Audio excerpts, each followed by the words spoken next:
ఉన్న బంగారాన్ని విడిపించి ఆ రోజు ఆన్లైన్ రేటుకే మేము కొంటాం. Sharma gold company.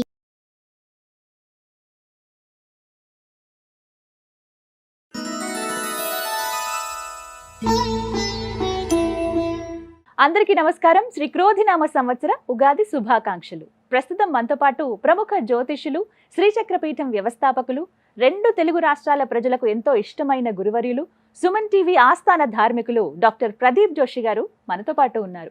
వారితో మాట్లాడి ఈ క్రోధినామ సంవత్సరం అసలు ఎలా ఉండబోతోంది, అటు ఆరోగ్యపరంగా, ఆర్థిక పరంగా, అలాగే రాజకీయం పరంగా కావచ్చు, అలాగే 12 రాశుల వారికి ఏ విధంగా ఉండబోతుందో గురువుగారి మాటల్లో విని తెలుసుకుందాం. గురుగారు నమస్కారం అండి. శ్రీమాత్రే నమః. ఎలా ఉన్నారు? అంతా అమ్మదయ. ముందుగా మీకు క్రోధినామ సంవత్సర ఉగాది శుభాకాంక్షలు. ప్రేక్షకులందరికీ మరియు మా సుమన్ టీవీ యాజమాన్యానికి, సుమన్ టీవీలో భాగస్వాములైనటువంటి ప్రతి ఒక్కరికి అందరికీ కూడా క్రోధినామ సంవత్సర నూతన సంవత్సర ఉగాది శుభాకాంక్షలు.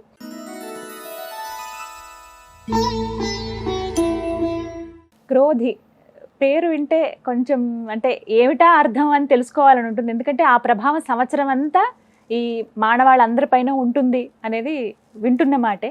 క్రోధి అంటే ముందుగా అర్థం ఏమిటి, ఈ క్రోధినామ సంవత్సరం ఏ విధంగా ఉండబోతుంది అంటే ఏం చెప్తారు?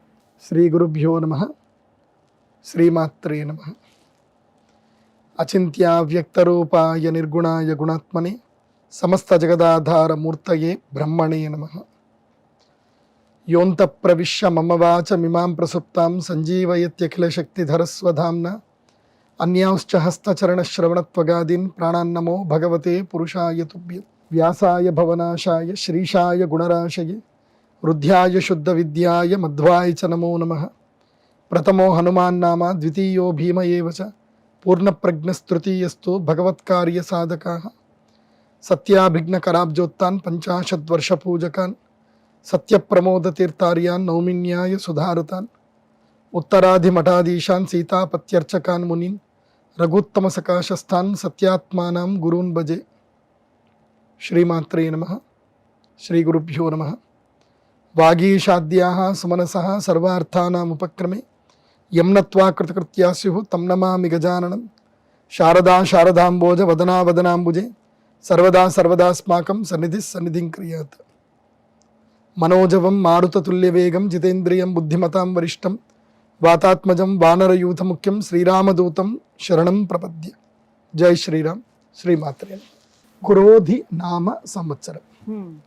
మొట్టమొదటిగా నాకు ఈ సంవత్సరములు మనం పంచాంగ శ్రవణం చెప్పేటప్పుడు నాకు చిన్నప్పటి రోజులు గుర్తుకొస్తాయి.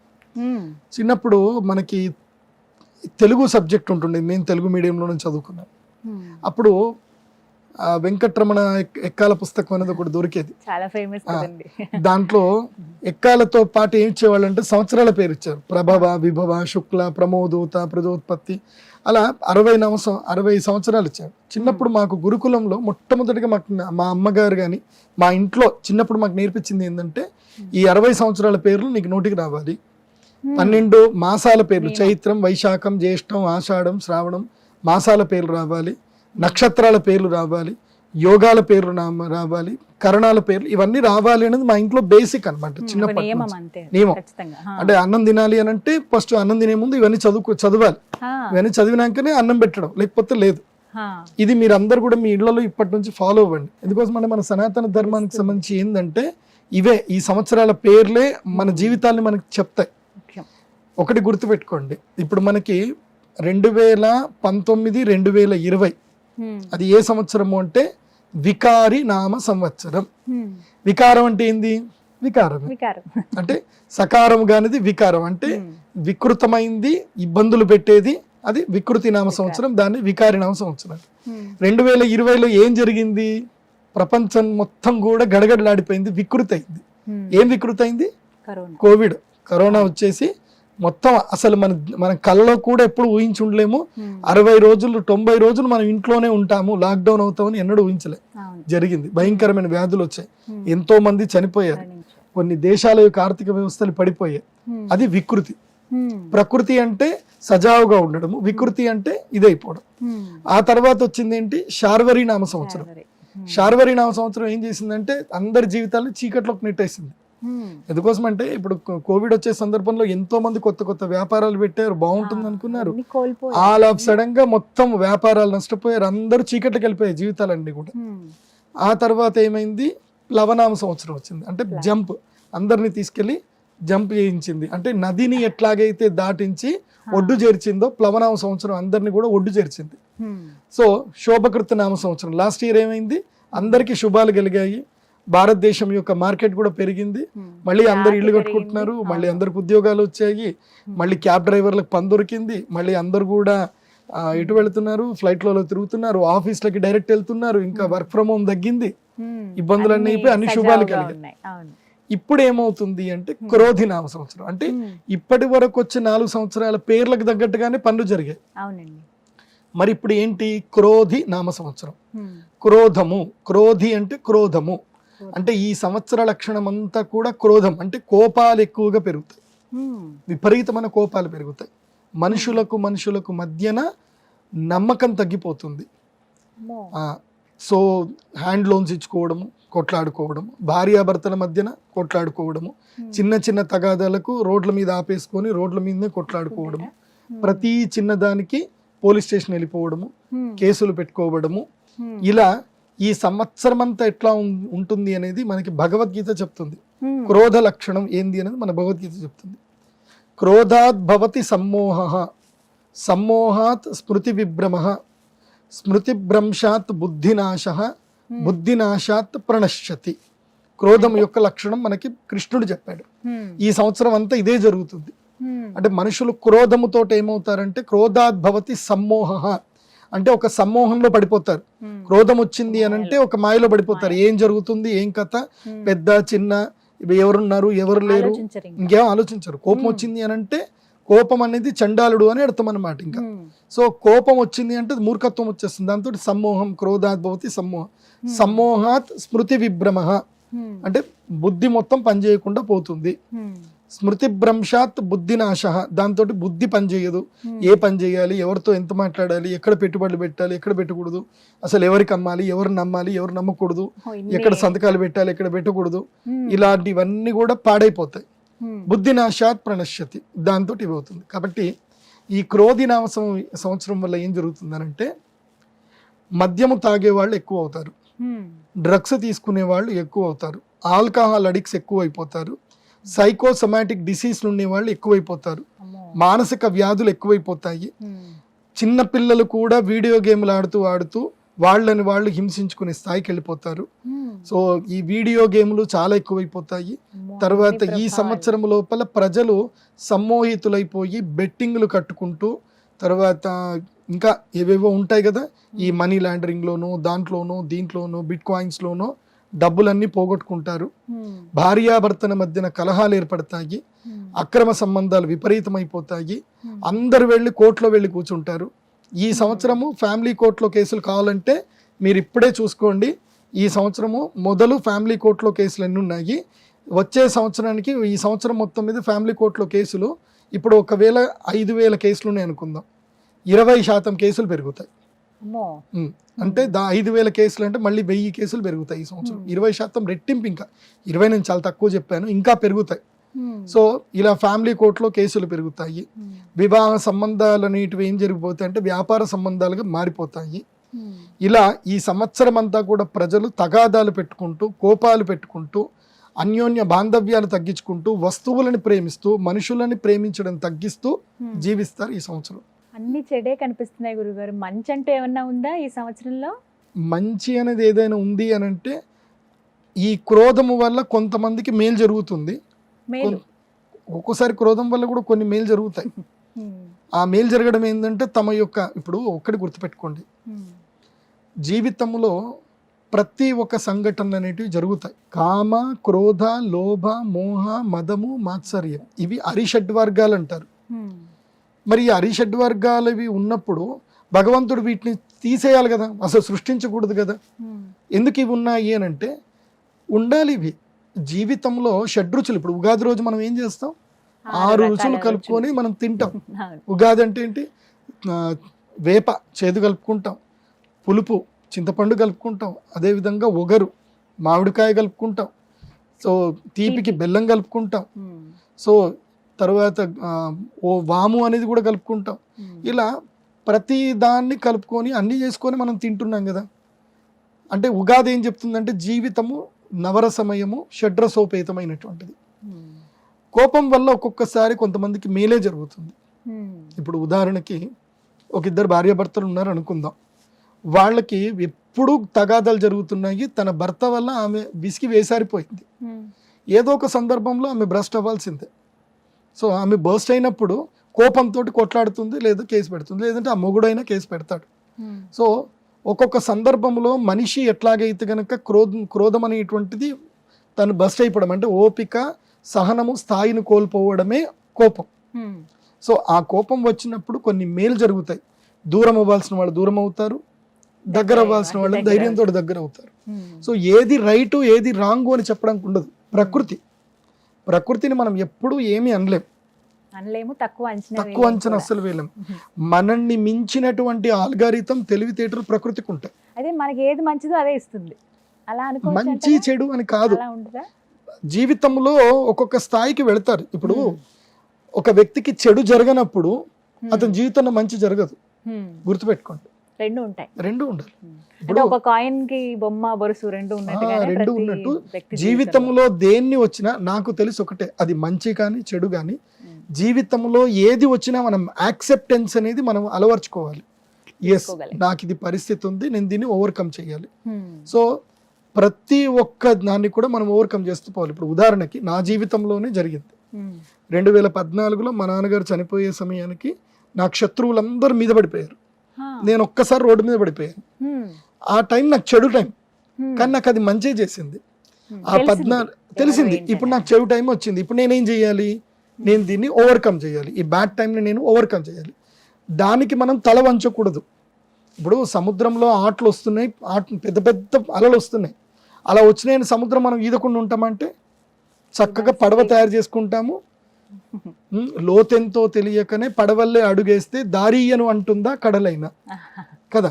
అంత పెద్ద కడలైనా సరే నువ్వు పడవలాగా అడుగేయు, నీకు దారిస్తుంది.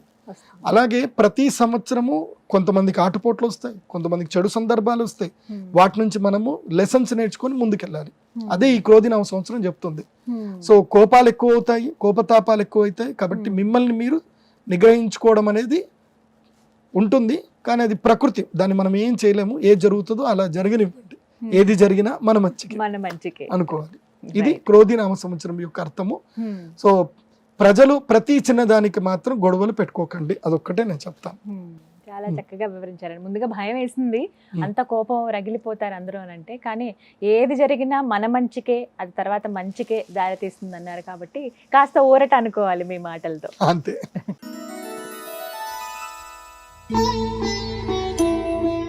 గురుగారు, రాజాది నవనాయకులు ఈ క్రోధినామ సంవత్సరంలో ఏ విధంగా ఉంటాయి? ఎందుకంటే మనం చూస్తూ ఉంటాం కదా, ఏదైనా గవర్నమెంట్ కొత్తగా ఫామ్ అయినప్పుడు మంత్రిత్వ శాఖ అదే చాలా బలం, ఒక్కొక్క శాఖను వాళ్ళకి ఇస్తారు.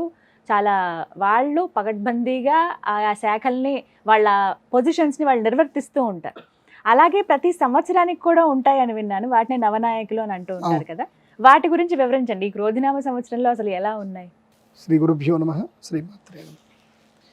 ఈ క్రోధినామ సంవత్సరంలో రాజాది నవనాయకులు, దాంతో పాటు ఉపనాయకులని కూడా ఉంటారు. ఈ మొత్తం పోర్ట్ఫోలియోస్ 30 పోర్ట్ఫోలియోస్ ఉంటాయి. సో ఈ 30 పోర్ట్ఫోలియోస్కే నవగ్రహాలే అధినాయకులై ఉంటారు. అందులోపల ద మెయిన్ ఇంపార్టెంట్ పోర్ట్ఫోలియోస్ వచ్చేసి 9 ఉంటాయి. దాంట్లో రాజు, ఈ సంవత్సరం రాజు ఎవరయ్యారు అనేది చాలా ఇంపార్టెంట్. రాజును బట్టే మొత్తము అందరూ, అందుకోసం అంటే రాజు ఎట్లా ఉంటే మిగతా వాళ్ళందరూ అలాగుంటారు. రాజు బాగా లేడనుకోండి, ఇక మొత్తం అంతా కొలాప్స్ అయిపోయినట్టు, తథా ప్రజ. సో ఈ సంవత్సరం రాజు ఏమవుతుందంటే, ఈ సంవత్సరం ఉగాది మంగళవారం మనకి ప్రారంభమైంది. సో ఏ వారం అయితే ఉగాది ప్రారంభమవుతుందో ఆ వారాధిపతే ఆ సంవత్సరానికి రాజు అవుతాడు. అంటే సో మంగళవారం కాబట్టి మంగళుడు, కుజగ్రహమే ఈ సంవత్సరానికి రాజు. కుజుడు అంటే అర్థం ఏమిటి అని అంటే క్రోధము, కోపము, యుద్ధము, రక్తము, హింస, తర్వాత తగాదాలు పెట్టుకోవడాలు, ఇవన్నీ కూడా కుజుడే. ఇప్పుడు ఎవరికైనా వివాహం కాలేదని అంటే ఏమడుగుతారు మీకు? కుజదోషం ఆ, కుజదోషం ఉందా అని అడుగుతారు కదా. ఈ సంవత్సరం అందరికీ కుజదోషం ఉన్నట్టే, మొత్తం భారతదేశంలో ఉండే వాళ్ళందరూ కుజదోషమే. కాకపోతే మన అదృష్టం ఒకటి ఏంటంటే మన భూమికి అధిష్టాన దేవత కుజుడే. అంటే మన భూమి నుంచి పుట్టింది కుజుడు, అంటే భూమి నుంచి ఒక భాగం విడిపోయింది కుజగ్రహం అని కూడా అంటారు. అందుకే కుభ్యాం జాయతే ఇతి కుజః, అంటే భూమి పుత్రుడు అని కూడా పిలుస్తారు కుజుడు. అంటే భూమి నుంచి విడిపోయి పుట్టాడు కాబట్టి కుజుడు. కాబట్టి కొంచెం అమ్మ మీద ప్రేమ ఎక్కువ ఉంటుంది కాబట్టి ఈ భూమండలములో ఎవరెవరిని చక్కదిద్దాలి, ఎవరెవరి వీపులు చర్చాలి, ఎవరిని ఎక్కడ కూర్చోబెట్టాలి, ఎవరిని తీసుకెళ్లి విసిరేయాలి, ఇవన్నీ పనులు ఈ సంవత్సరం జరుగుతుంది. అంటే ఆల్మోస్ట్ ఏంటంటే ఒక ఠాగూర్ సినిమా చూసినట్టుగా ఉంటుంది ఈ సంవత్సరం అంతా. ఊహించనివి అన్ని జరుగుతాయి, దుర్మార్గులైనటువంటి వాళ్ళకు శిక్షలు పడతాయి, ప్రజల్లో రాజకీయ నాయకులు చాలా కోపంగా బిహేవ్ చేస్తారు, ఒక చిన్న తప్పు జరిగిన ఇన్స్టెంట్ జడ్జిమెంట్కే వెళ్ళిపోతారు, కోర్టు వరకు వెళ్లకుండా. సో యోగి ఆదిత్యనాథ్ గారి ప్రభుత్వం ఎలా ఉంటుందో ఈ సంవత్సరము ప్రభుత్వాలు కూడా అలాగే పనిచేస్తాయి, అలాగే పనిచేస్తాయి ప్రభుత్వాలన్నీ కూడా. ఎక్కడైనా ఏదన్నా అల్లర్లు జరిగాయి, ఆ అల్లర్లకు సంబంధించి ఎంక్వైరీలు పెద్దగా ఉండవు, సీసీటీవీ ఫుటేజ్ చూస్తారు, ఎవరెవరు చేస్తారు, తీసుకెళ్లిపోయి బుల్డోజర్లతోటి కూల్చేస్తారు. ఇంకా పెద్దగా ఏమి ఉండదు. ఎవరైనా ప్రభుత్వ ఆస్తులు పాడు చేశారు అని అంటే ఇమీడియట్లీ వాళ్ళ ఫోటో చూస్తుంది, దాంతో వాళ్ళ ఆధార్ కార్డుకి ఏమేమి ఆస్తులు అటాచ్ ఉన్నాయో అవన్నీ కూడా ప్రభుత్వం అటాచ్ చేసేసుకుంటుంది అప్పుడప్పుడే. సో ఇన్స్టెంట్ సొల్యూషన్స్ వస్తాయి, ఇన్స్టెంట్ జడ్జిమెంట్స్ వస్తాయి, క్రైమ్ రేట్ తగ్గడానికి చాలా వరకు ఉపయుక్తమైనటువంటి చట్టాలు వస్తాయి భారతదేశంలో. ఇది కుజుడు రాజయ్యాడు కాబట్టి ఈ దేశంలో రాజు చాలా తీవ్రంగా ఉగ్రంగా కోపంగా పనిచేస్తాడు, అంటే చెడుని ఎవరు కూడా సహించరు. ఇలాంటి పరిస్థితులు ఈ సంవత్సరం ఏర్పడతాయి. దీనికి శ్లోకం ఏం చెప్తారంటే క్రోధబ్దే త్వకిలాలోకా క్రోధలోభ పరాయణాః ఇతి దోషణ నియతం మధ్య సస్యార్గ వృష్టయ అని శాస్త్రం చెప్పారు. అంటే క్రోధబ్దే త్వకిలాలోకా అంటే క్రోధబ్దే అంటే ఈ క్రోధినామ సంవత్సరంలో, అబ్ధము అంటే సంవత్సరం, క్రోధినామ సంవత్సరంలో అఖిలాలోకా అంటే లోకంలో ఉన్న ప్రజలందరూ కూడా క్రోధ లోభ పరాయణాః. క్రోధ అంటే ఏంటి? కోపము. లోభము అంటే ఏంటి? అత్యాశ. నేను ఇందాక మీకు చెప్పాను, ప్రజలు అత్యాశ పరులు అవుతారు, బెట్టింగ్ యాప్ల ద్వారా డబ్బులు పోగొట్టుకుంటారు, అలాగే ఏదో యూఆర్ఎల్ లింకులు వస్తాయి, డబ్బులు వస్తాయి, ఓటీపీలు చెప్తారు, అలా మొత్తం సైబర్ మోసగాళ్ళు ఎక్కువైపోతారు. నేను మీ అందరికీ చెప్పేది ఒకటే, మీ ఆన్లైన్ అకౌంట్లో చాలా తక్కువ డబ్బులు ఉంచుకోండి. ఏ బ్యాంక్ అకౌంట్కి అయితే ఏటీఎం కార్డు ఉండదో, ఏ బ్యాంక్ అకౌంట్కి అయితే ఇంటర్నెట్ బ్యాంకింగ్ ఉండదు, అంటే ఆఫ్లైన్ అకౌంట్ అంటారు, అంటే మీరు స్వయంగా వెళ్ళి చెక్ బుక్ సంతకం చేసి తీసుకోవడమే ఉండాలి తప్ప ఇంకేది ఉండకూడదు. అలాంటి బ్యాంక్ అకౌంట్లలో ఎక్కువ డబ్బులు పెట్టుకోండి.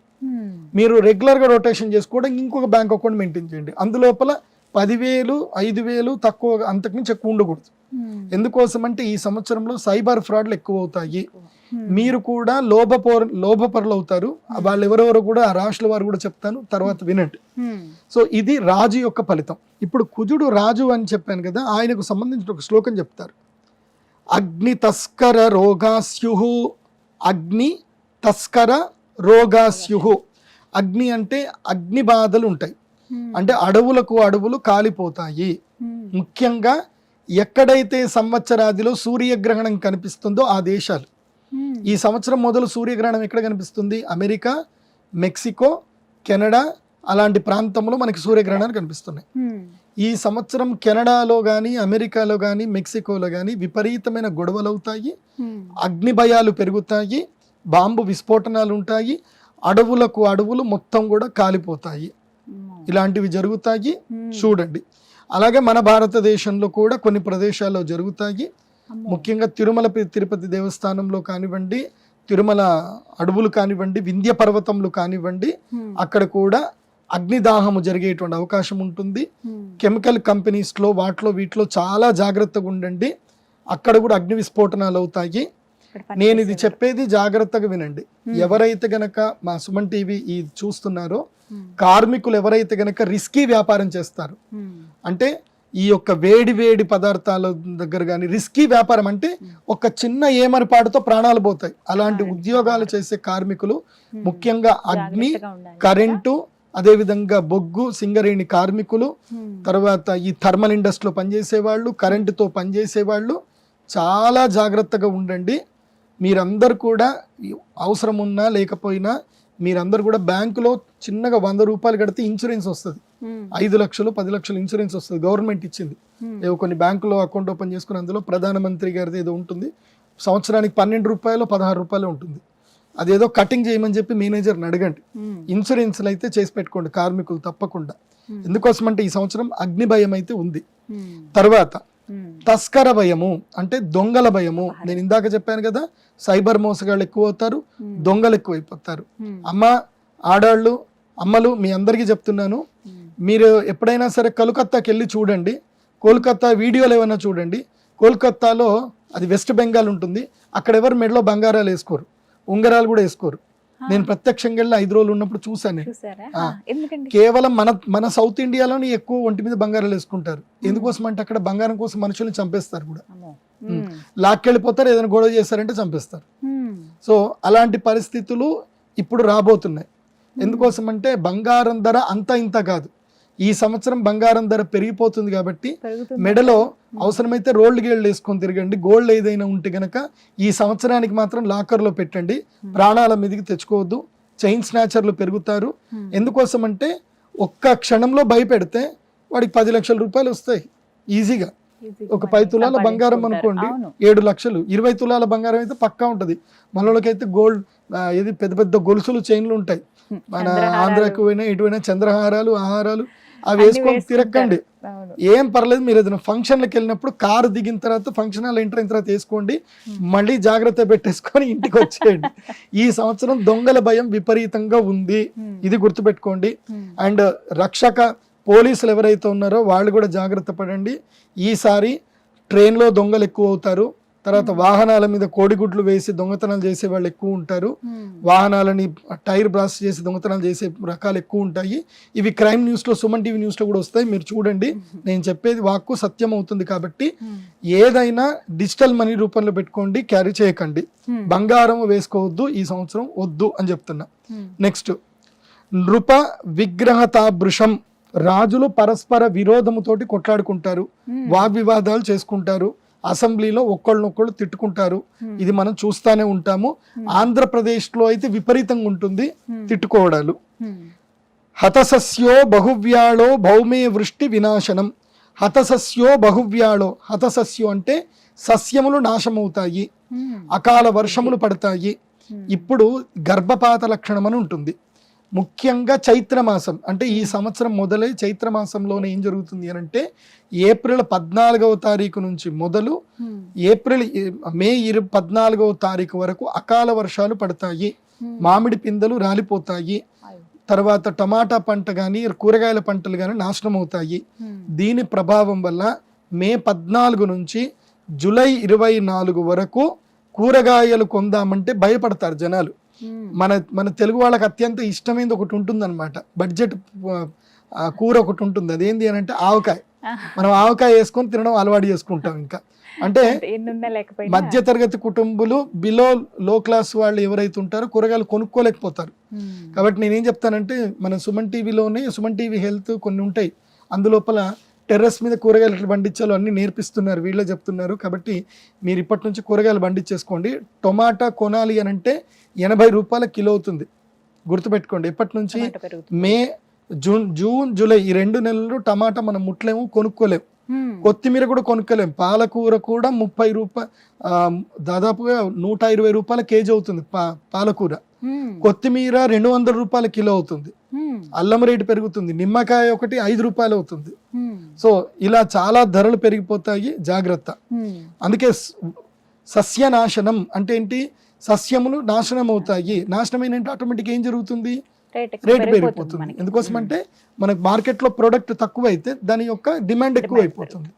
సో డిమాండ్ తక్కువ, ప్రోడక్ట్ తగ్గిపోతే దాని రేట్ ఎక్కువ అయిపోతుంది. కాబట్టి ఇది జరుగుతుంది. ఇంకోటి ఏం చెప్పారు, వృష్టి వినాశనం అంటే వర్షము వల్ల నాశనాలు ఎక్కువ జరుగుతాయి. వర్షం కూడా తక్కువగా పడుతుంది. అది ఎక్కడెక్కడ పడుతుంది అనేది నేను మళ్ళీ చెప్తాను. స్టే ట్యూన్, కంటిన్యూ ఉంటుంది. నెక్స్ట్ ఈ సంవత్సరము మంత్రి ఎవరు అవుతున్నారు? మంత్రి ఎవరు అంటే శనిగ్రహం. ఓ శని మంత్రి. ఇప్పుడు రాజు ఒకవేళ ఎక్స్క్యూజ్ చేయొచ్చేమో, రాజుగారికి అన్నీ తెలియదు, కానీ మంత్రి గారు ఆయనకు అన్నీ తెలుస్తాయి.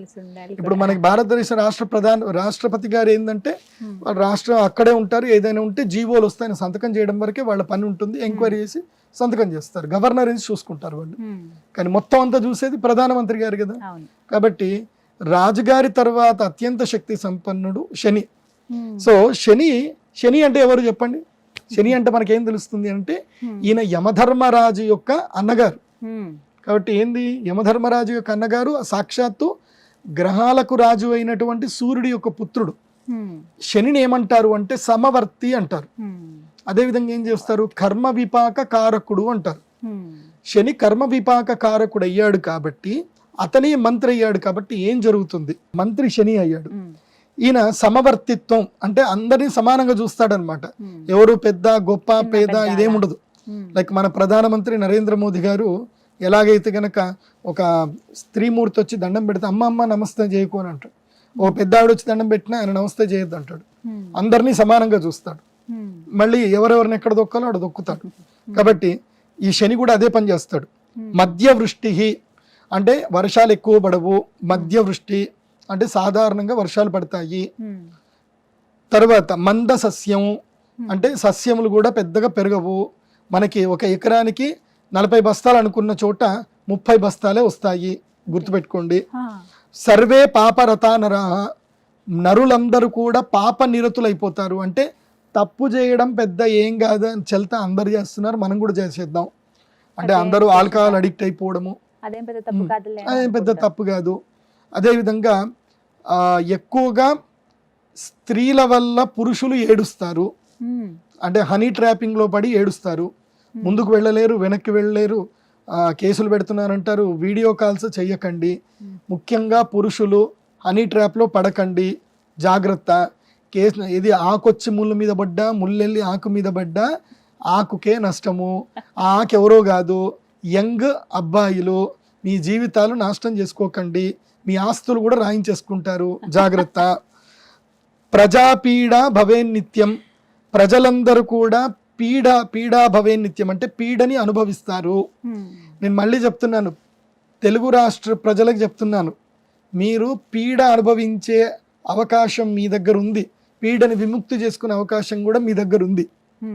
ఆ పీడ పొందుతారా, పీడ విముక్తులు అవుతారా అనేది మేము 13వ తారీఖు మీ చేతిలో ఉంది, అది మీ ఇష్టం.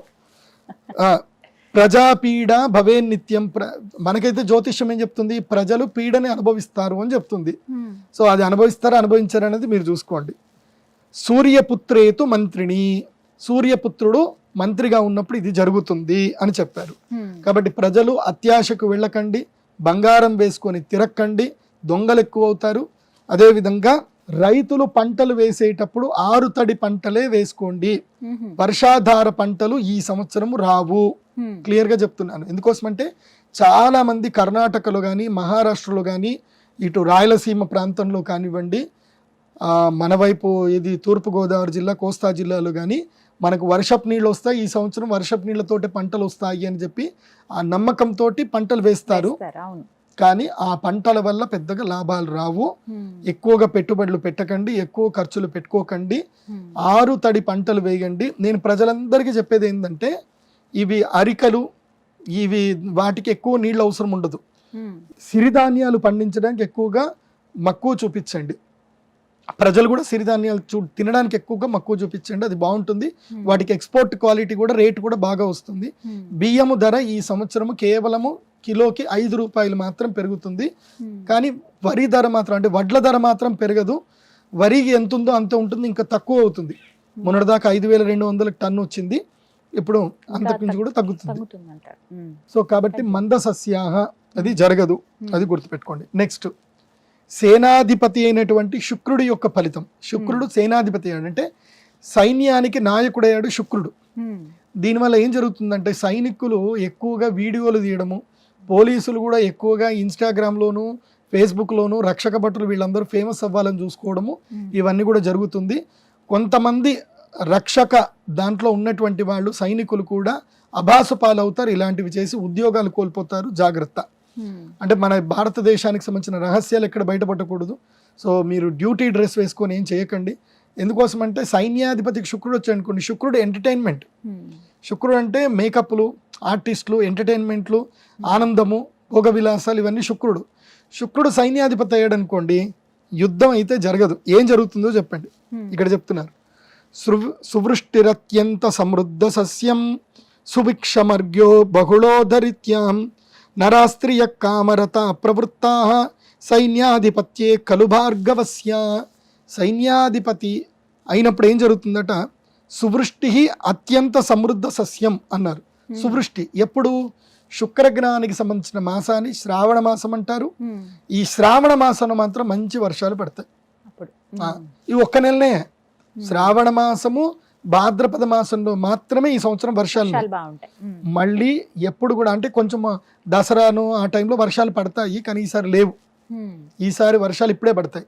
అందుకే నేను చెప్పేది ఏంటంటే, మీరు గవర్నమెంట్ని తిట్టకండి. హైదరాబాద్, చెన్నై, బెంగళూరు నగరవాసులకు, సిటీలో ఉండేటువంటి వాళ్లకు అందరికీ చెప్తున్నాను, ఈ సంవత్సరం వర్షాలు పడవు. కాబట్టి ఈ 1 ఇయర్ బిగినింగ్లోనే మీరేం చేయండి, మీ ఇంటి మీద పడ్డే వర్షపు నీళ్ళన్నీ కూడా మీ ఇంట్లో స్టోర్ అయ్యేటట్టు చూసుకోండి. ప్రతి ఇంట్లో 20,000 లీటర్ల నీళ్లు కాపాడుకునేటట్టుగా ప్రయత్నం చేయండి. ప్రతి అపార్ట్మెంట్లో ఉండేటువంటి వాళ్ళు మినిమం 1,00,000 నుంచి 5,00,000 లీటర్ల నీళ్లు కాపాడుకునే ప్రయత్నం మీరు ఇప్పుడే చేసుకోండి. ఎందుకోసం అంటే ఇది బిగినింగ్, క్రోధినామ సంవత్సరం బిగినింగ్. రాబోయే 7 సంవత్సరాల్లోనూ వాటర్ క్రైసిస్ అనేటివి ఏర్పడతాయి. ఇప్పుడు ఆల్రెడీ బెంగళూరులో ఏర్పడింది. బెంగళూరు నుంచి కానీ, చెన్నై నుంచి కానీ సాఫ్ట్వేర్ కంపెనీలన్నీ కూడా తరలి వెళ్ళిపోతున్నాయి. కానీ ఇది ఒక విధంగా మంచి న్యూసే. ఎవరికి మంచి న్యూస్ అంటే, వరంగల్, మహబూబ్ నగరు, నిజామాబాదు, తర్వాత విజయవాడ, రాజమండ్రి, విశాఖపట్నం, అంటే మెట్రోపాలిటన్ సిటీస్ కాకుండా సబర్బన్ సిటీస్ ఏవైతే ఉంటాయో వాటికి మంచిది. నీళ్ళు అక్కడ దొరుకుతాయి కాబట్టి జనాలందరూ అక్కడికి వచ్చేస్తారు. సాఫ్ట్వేర్ కంపెనీలు అక్కడికి వచ్చేస్తాయి. ఎక్కడ నీళ్లు ఉంటే జనాలు అక్కడ ఉండాలి కాబట్టి అక్కడికి వచ్చేస్తారు. కాబట్టి అర్బన్ సిటీలు అన్నీ కూడా పెరుగుతాయి. కానీ మెయిన్గా ఏవైతే మెట్రోపాలిటన్ సిటీస్ ఉన్నాయో అక్కడ జనాలు కష్టాలు పడుతూ బాధలు పడుతూ ఉంటారు. నీటి కష్టాలు ఉంటాయి. ఇది ఈ సంవత్సరం గుర్తుపెట్టుకోండి. కాబట్టి నీటిని కాపాడుకునే ప్రయత్నం చేయండి. ఆల్రెడీ మీకు సుమన్ టీవీలో కూడా చెప్పారు, వాటర్ని ఎలా కాపాడుకోవాలి ఏం కథ అని. సుమన్ టీవీలో ఏదో వీడియో ఉన్నట్టుంది, అది కూడా చూడండి. ఇక్కడే గచ్చిబౌల్లో ఒక ఇంటిది వీడియో చేసినట్టున్నారు, మీరు ఎవరో చేసినట్టున్నారు. సో వాళ్ళు వర్షపు నీటి మొత్తం సేవ్ చేసుకుంటున్నారు. ఇప్పటి నుంచి ఎవరు ఇల్లు కట్టుకున్నా కింద సెల్లార్లో వర్షపు నీళ్లు మొత్తం సేవ్ ఉండేటట్టు ప్లాన్ చేసుకోండి. అది మాత్రం పక్కా, దాన్ని మర్చిపోవద్దు. ఇది ఇంకోటి ఏం చెప్తున్నారు, నరా స్త్రియా కామరతాహ. నరహ అంటే మగవాళ్ళు, స్త్రియ అంటే ఆడవాళ్ళు, కామరతాహ అంటే కోరికలతోటి గిలగిలలాడి కొట్టుకుంటా ఉంటారనమాట. సో వాళ్ళని వీళ్ళు పరిచయం, వీళ్ళని వాళ్ళని పరిచయం, మల్టిపుల్ రిలేషన్షిప్లో ఉండడము, హనీ ట్రాప్లో గురవ్వడము, డబ్బులు పోగొట్టుకోవడము, ఏడవడాలు, తర్వాత బ్లాక్మెయిల్ చేయడాలు, ఇవన్నీ కూడా జరుగుతాయి. నరాస్త్రియా కామరతాహ ప్రవృత్తాహ అని చెప్పారు. సో ఇది ఈ సంవత్సరం లక్షణం ఇది. కాబట్టి జాగ్రత్తగా ఉండండి. ముఖ్యంగా ఎక్కడో మీ అమ్మ నాన్న మిమ్మల్ని మీరు అద్భుతంగా మీరు జీవితాలు గడుపుతారు, మీరు కెరియర్ ఎస్టాబ్లిష్ చేసుకుంటారని వాళ్ళ జీవితాల్ని తాకట్టు పెట్టి మిమ్మల్ని ఇక్కడికి పంపిస్తే మీరు ఇక్కడ హాస్టల్లో ఉండి టిక్ టాక్లు, ఇన్స్టా రీల్స్, ఆ వైరల్ ఈ వైరల్ అని చేసుకుంటూ జీవితాలు పాడు చేసుకోకండి. సీరియస్గా చదువుకోండి, మంచి ఉద్యోగాలు తెచ్చుకోండి. కాకపోతే ప్రకృతి అయితే ఇప్పుడు అట్లాగే ఉంది, జాగ్రత్త. నెక్స్ట్, సస్యాధిపతే కుజస్య ఫలం. కుజుడు సస్యాధిపతి అయ్యాడు. దీని యొక్క ఇదేంటి, సృష్టి సర్పదేశేషు సమృద్ధాశ్చ కణాదయ సమృద్ధాశ్చణకాదయ రక్తభూమి సుఫలిత పూర్వసస్యాధిపే కుజే. అంటే సువృష్టి సర్వదేశేషు. సువృష్టి సర్వదేశేషు అంటే వర్షం బాగా పడుతుంది. ఎక్కడైతే ఎర్ర నీళ్ళలు ఉన్నాయో, ఎక్కడైతే పర్వత ప్రాంతాలు ఉన్నాయో, ఎక్కడైతే శివుణ్ణి అత్యంత ప్రీతిగా పూజిస్తారో, ఎర్ర నీళ్ళలు ఎక్కడైతే ఉంటాయో అక్కడ మంచి వర్షాలు పడతాయి. అది కాకుండా ఈ సంవత్సరము ఏవేపు అంటే ద్విదళ ధాన్యాలు బాగా పండుతాయి. అంటే కందిపప్పు, పెసరపప్పు, మినుప్పప్పు ఇవి బాగా పండుతాయి. అయినా సరే దుర్మార్గులు ఎక్కువ ఉంటారు కదా, శని మంత్రి అయ్యాడు కదా, కాబట్టి వాళ్ళందరూ దాచుకొని రేటు మాత్రం పెంచుతారు. సో ఈ సంవత్సరము కందిపప్పు ధర 3% పెరుగుతుంది. అన్ని పప్పు దినుసుల ధరలు 3% పెరుగుతాయి. ఇది జాగ్రత్త. ముఖ్యంగా చెనకాదేహ శనగపప్పు ధర బాగా పెరుగుతుంది. ఎందుకోసం అంటే పబ్లిక్కి బయటకు వెళ్ళి తినడం ఇష్టం ఉంటుంది కాబట్టి ఎక్కువగా శనగపిండికి సంబంధించి తింటారు కాబట్టి ఈ మురుకులు, శనగలు, బజ్జీలు, తర్వాత ఇంకేమేమో ఉంటాయి కదా స్నాక్స్ అవి ఉంటాయి కదా, ఇవన్నీ శనగపప్పువే. సో ఇన్స్టెంట్ ఫుడ్ అంతా కూడా శనగపప్పే. కాబట్టి ఇన్స్టెంట్ ఫుడ్ ఒక గోపాల్ కంపెనీ అని చెప్పి ఐపీఓకి వచ్చింది first time. So stock market లో లీడ్ అయ్యింది. కాబట్టి శనగపప్పుకి ఎంత డిమాండ్ ఉందో పబ్లిక్ అర్థం అవ్వడం వలన అందరు ఫాస్ట్ ఫుడ్ సెంటర్లు రన్ చేయడం వలన శనగపప్పుకు డిమాండ్ పెరుగుతుంది. కాబట్టి ఈ సంవత్సరం శనగపప్పు ధర 10% పెరుగుతుంది. ధర ఇప్పుడు ఎంత ఉందో అంతకు 10% ధర అయితే పప్పుల ధరలు పెరుగుతాయి. ఇక ధాన్యాధిపతే రవస్య ఫలం, రవి ధాన్యాధిపతి అయ్యాడు కాబట్టి చెప్పాను కదా, అరికలు సిరిధాన్యాలు బాగా పండుతాయని చెప్పాను కదా, అదే ఇక్కడ చెప్తున్నారు. మధ్యవృష్టి ఫలం స్వల్పం అనర్గం చ మహతో భయం రక్తసస్యాది జాయంతే సూర్యే ధాన్యాధిపే సతి. సూర్యుడు ధాన్యాధిపతి అయితే రక్తసస్యాది జాయంతే అంటే ఎర్రటి ఏవైతే పదార్థాలు ఉంటాయి, ముఖ్యంగా పుష్పాలు, ఫలాలు మంచిగానే వికసిస్తాయి, కానీ ధాన్యాలు మాత్రం సరిగ్గా రావు. ఈ సంవత్సరం గోధుమల ధర ఇంకా పెరుగుతుంది. గోధుమల ధర కూడా 3% నుంచి 7% వరకు పెరిగే అవకాశం ఉంటుంది. అదేవిధంగా ఈ సంవత్సరం ఏం జరుగుతుంది, గర్భపాత లక్షణం అని జరుగుతుంది. ఇది బాగా అద్భుతంగా గుర్తుపెట్టుకోండి, సేవ్ చేసుకోండి. ఇప్పుడు ఇది చెప్పేది పర్జన్య గర్భ లక్షణం అంటారు, పర్జన్య గర్భపాత లక్షణం అంటారు. అంటే మేఘము పూర్తిగా ఏర్పడక ముందు, ఒక మేఘం ఏర్పడడానికి 195 దినశతి అంటే 195 రోజులు పడుతుంది. ఇది మధ్యలోనే పగిలిపోతుంది, అప్పుడు ఎర్రటి రక్తధారలు పడతాయి. అంటే వర్షం మనకి ఎప్పుడు కూడా క్రిస్టల్ క్లియర్ గా ఉంటుంది, నీళ్ళంటే క్రిస్టల్ గా ఉంటాయి, కానీ ఒక్కొక్క ప్రదేశంలో ఎలా అంటే ఎర్రటి రక్తం లాగా వర్షం పడుతుంది. ఇది ఎక్కడ అంటే చైనా ప్రాంతంలో పడుతుంది. చైనాలో కొన్ని కృత్రిమ వర్షాలు కురిపిస్తారు, దానివల్ల చైనాలోను అదేవిధంగా మెక్సికో లాంటి ప్రాంతంలోను అమెజాన్ అడవుల్లోనూ ఇవి పడతాయి. అర్ఘాధిపతే శుక్రస్య ఫలం, శుక్రుడు అర్ఘాధిపతి అడిగా. శాలీ క్షుజల సస్యార్ఘ వృద్ధిర్భూపా స్వధర్మగా సంపూర్ణ జలదా వృష్టి శుక్రే చార్ఘాధిపతే సతి. అర్ఘాధిపతి శుక్రుడు అయ్యాడు. అర్ఘములు అంటే ఏంటంటే సమస్తమైనటువంటి ధాతువులు, బంగారము, వెండి, రాగి, ఇంకా ఇవన్నీ మనకి పీరియాడిక్ టేబుల్ అంటారు కదా, అందులోపల ఉండే అన్ని కూడా ఈ సంవత్సరం తర్వాత 12% రేట్లు పెరుగుతాయి. అన్నిటికీ 12% రేట్లు పెరుగుతాయి. ఇప్పుడంతా మెటల్స్ అన్ని కూడా రేట్లు పెరుగుతాయి. అప్ టు 5% to 12% వరకు రేట్లు పెరుగుతుంది. బంగారము 12% ఇంక్రీజ్ అవుతుంది, వెండి 8% ఇంక్రీజ్ అవుతుంది, రాగి 5% ఇంక్రీజ్ అవుతుంది. అయితే ఈ సంవత్సరం ఏం జరుగుతుందంటే ప్రజలందరూ కూడా ఇవి బంగారు ఆభరణాలు కొనడం తగ్గించి ఈ 1 గ్రామ్ గోల్డ్ అని కొనుక్కోవడం స్టార్ట్ చేస్తారు. ఎవరైనా ఇంట్లో ఉండి వ్యాపారాలు చేసేవాళ్ళు ఉన్నారా? ఇంట్లో వాట్సాప్ స్టేటస్ లోను ఇన్స్టాగ్రామ్ లో బిజినెస్ చేసేవాళ్ళు ఉన్నారుగా. మా సుమన్ టీవీ కూడా ఎంకరేజ్ చేస్తుంది, మీ ఇంటికి వచ్చి మీరు ఏమమ్ముతారో చెప్తుంది. కాబట్టి అలాంటి వ్యాపారస్తులకు, చీరలు అమ్మే వాళ్ళకి, 1 గ్రామ్ గోల్డ్ అమ్మే వాళ్ళకి, తర్వాత చీరలు నేయించే వాళ్ళకి, వీళ్ళకి అఖండ లాభం వస్తుంది ఈ సంవత్సరం. అర్ఘాధిపతి బాగున్నాడు కాబట్టి బాగుంటుంది, లాభం వస్తుంది. వర్క్ ఫ్రమ్ హోమ్ చేసేటువంటి ఆడవాళ్ళకి, ఇంట్లో కూర్చొని సంపాదించే ఆడవాళ్ళకి మాత్రం శుక్రుడు అనుగ్రహం ప్రసాదిస్తున్నాడు. నెక్స్ట్ మేఘాధిపతి శుక్రుడు ఫలం, శుక్రుడు మేఘాధిపతి అయ్యాడు కాబట్టి అతివృష్టి సుభిక్షంచ సస్యవృష్టిర్ నిరామయ క్షీరప్రద సదాగావ శుక్రే మేఘాధిపే సతి. నేను ఇందాక చెప్పాను, శుక్రుడు అధిష్టాన దేవతగా ఉండేటువంటి మాసము శ్రావణ మాసము, తర్వాత భాద్రపద మాసములో గురుగ్రహం కాబట్టి శ్రావణ భాద్రపద మాసాలు మాత్రం మంచి వర్షాలు పడతాయి, ఆ నీటిని కాపాడుకోండి. తర్వాత ఈ సంవత్సరం ఎవరైతే గనక ఫ్లవర్ డెకరేషన్ వ్యాపారం చేస్తారో, పువ్వులు ఎవరైతే పెంచుతారో, అశ్వగంధాది ఆయుర్వేద పంటలు ఎవరైతే పండిస్తారో వాళ్ళకి మంచి లాభం వస్తుంది. ఆయుర్వేద పంటల మీద కాన్సన్ట్రేషన్ చేసుకోండి. రసాధిపతి గురోహ ఫలం, గురువు రసాధిపతి అయ్యాడు. రసములు సువృష్టి సర్వసస్యానాం ఫలితా వృక్షజాతయ సదారోగ్యం సుభిక్షంచ జీవేది రసాధిపే. సో రసాధిపుడు మంచిగా ఉన్నాడు కాబట్టి కెమికల్ స్టాక్స్ బాగా కలిసి వస్తాయి. సో ఏ కెమికల్స్ మిక్సింగ్ అవన్నీ ఉంటాయి కదా, కలర్లు, రంగులు, ఇంకా ఆయుర్వేదానికి సంబంధించిన మెడిసిన్స్, ఇవన్నీ కూడా మంచిగా ఉంటాయి. ఫార్మా స్టాక్స్ కూడా 8% స్టాక్స్ ఇంక్రీజ్ అయ్యే అవకాశం ఉంటుంది, గుర్తుపెట్టుకోండి. ఫార్మా స్టాక్స్ కలిసి వస్తాయి. నెక్స్ట్ నీరసాధిపతి కుజస్య ఫలం, నీరశేషో యదా భౌమ ప్రవాళ రక్తకాససాం రక్తచందన తామ్రాణం సువృద్ధిర్ భామతే గతి. నీరసాధిపతి కావున పగడములు రాగి రక్తచందనములు ఎర్రని వస్త్రములు అభివృద్ధి చెందును. కాబట్టి ఎర్రని వస్త్రాలు కానీ ఎర్రటి భూములకు కానీ మంచి ధరలు పలుకుతాయి. అయా రైతులు, ఎర్రటి భూములు ఉన్న రైతులు మీరు భయపడకండి, మీ భూములకు ధరలు పెరుగుతాయి, తక్కువ రేట్లకు అమ్ముకోకండి, మంచి రేటుకి అమ్ముకోండి, కాంప్రమైజ్ అవ్వద్దు ఎర్రటి భూములు ఉన్న రైతులు. ఈ సంవత్సరం బాగా వస్తాయి. ఇది నవనాయకుల యొక్క ఫలితం. కాబట్టి అర్థం చేసుకోండి, మొత్తం హోల్ ఇయర్కి ఏమేమి చెప్పాను, ఏమేమి జాగ్రత్తలు పడాలో చెప్పాను. సో నెగిటివ్ వైపు ఎక్కువగా వెళ్ళకండి, ఉండండి. మళ్ళీ దీనికి కావాలంటే రిపీట్ చేసుకుంటూ చూస్తూ ఉండండి, తెలుస్తుంది. సో ఈ సంవత్సరము పశుపాలకం.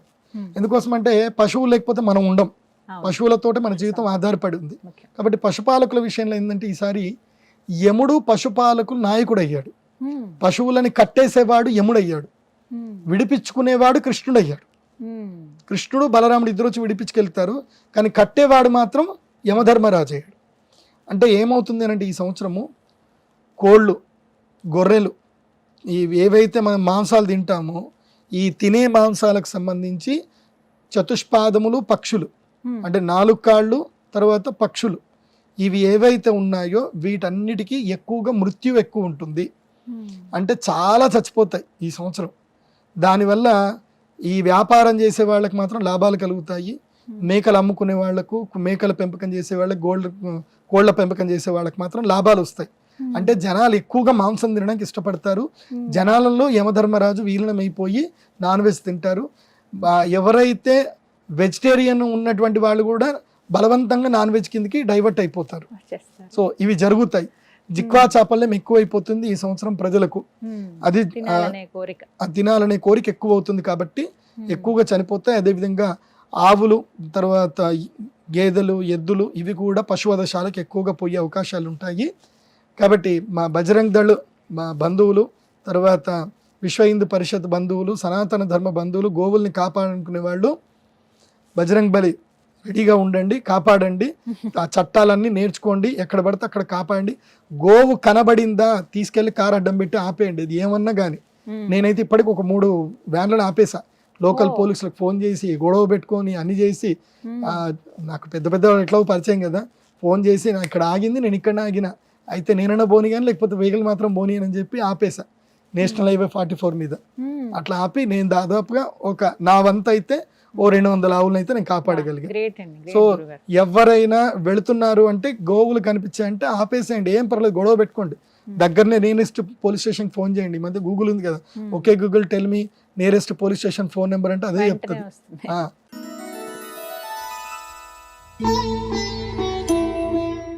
గురుగారు, మరి ఈ క్రోధినామ సంవత్సరంలో వర్షాలు ఏ విధంగా ఉన్నాయి? బాగానే పడతాయి అంటారా? ఎందుకంటే వాటిపైనే ఆధారపడింది ప్రతి ఒక్క పంట కూడాను.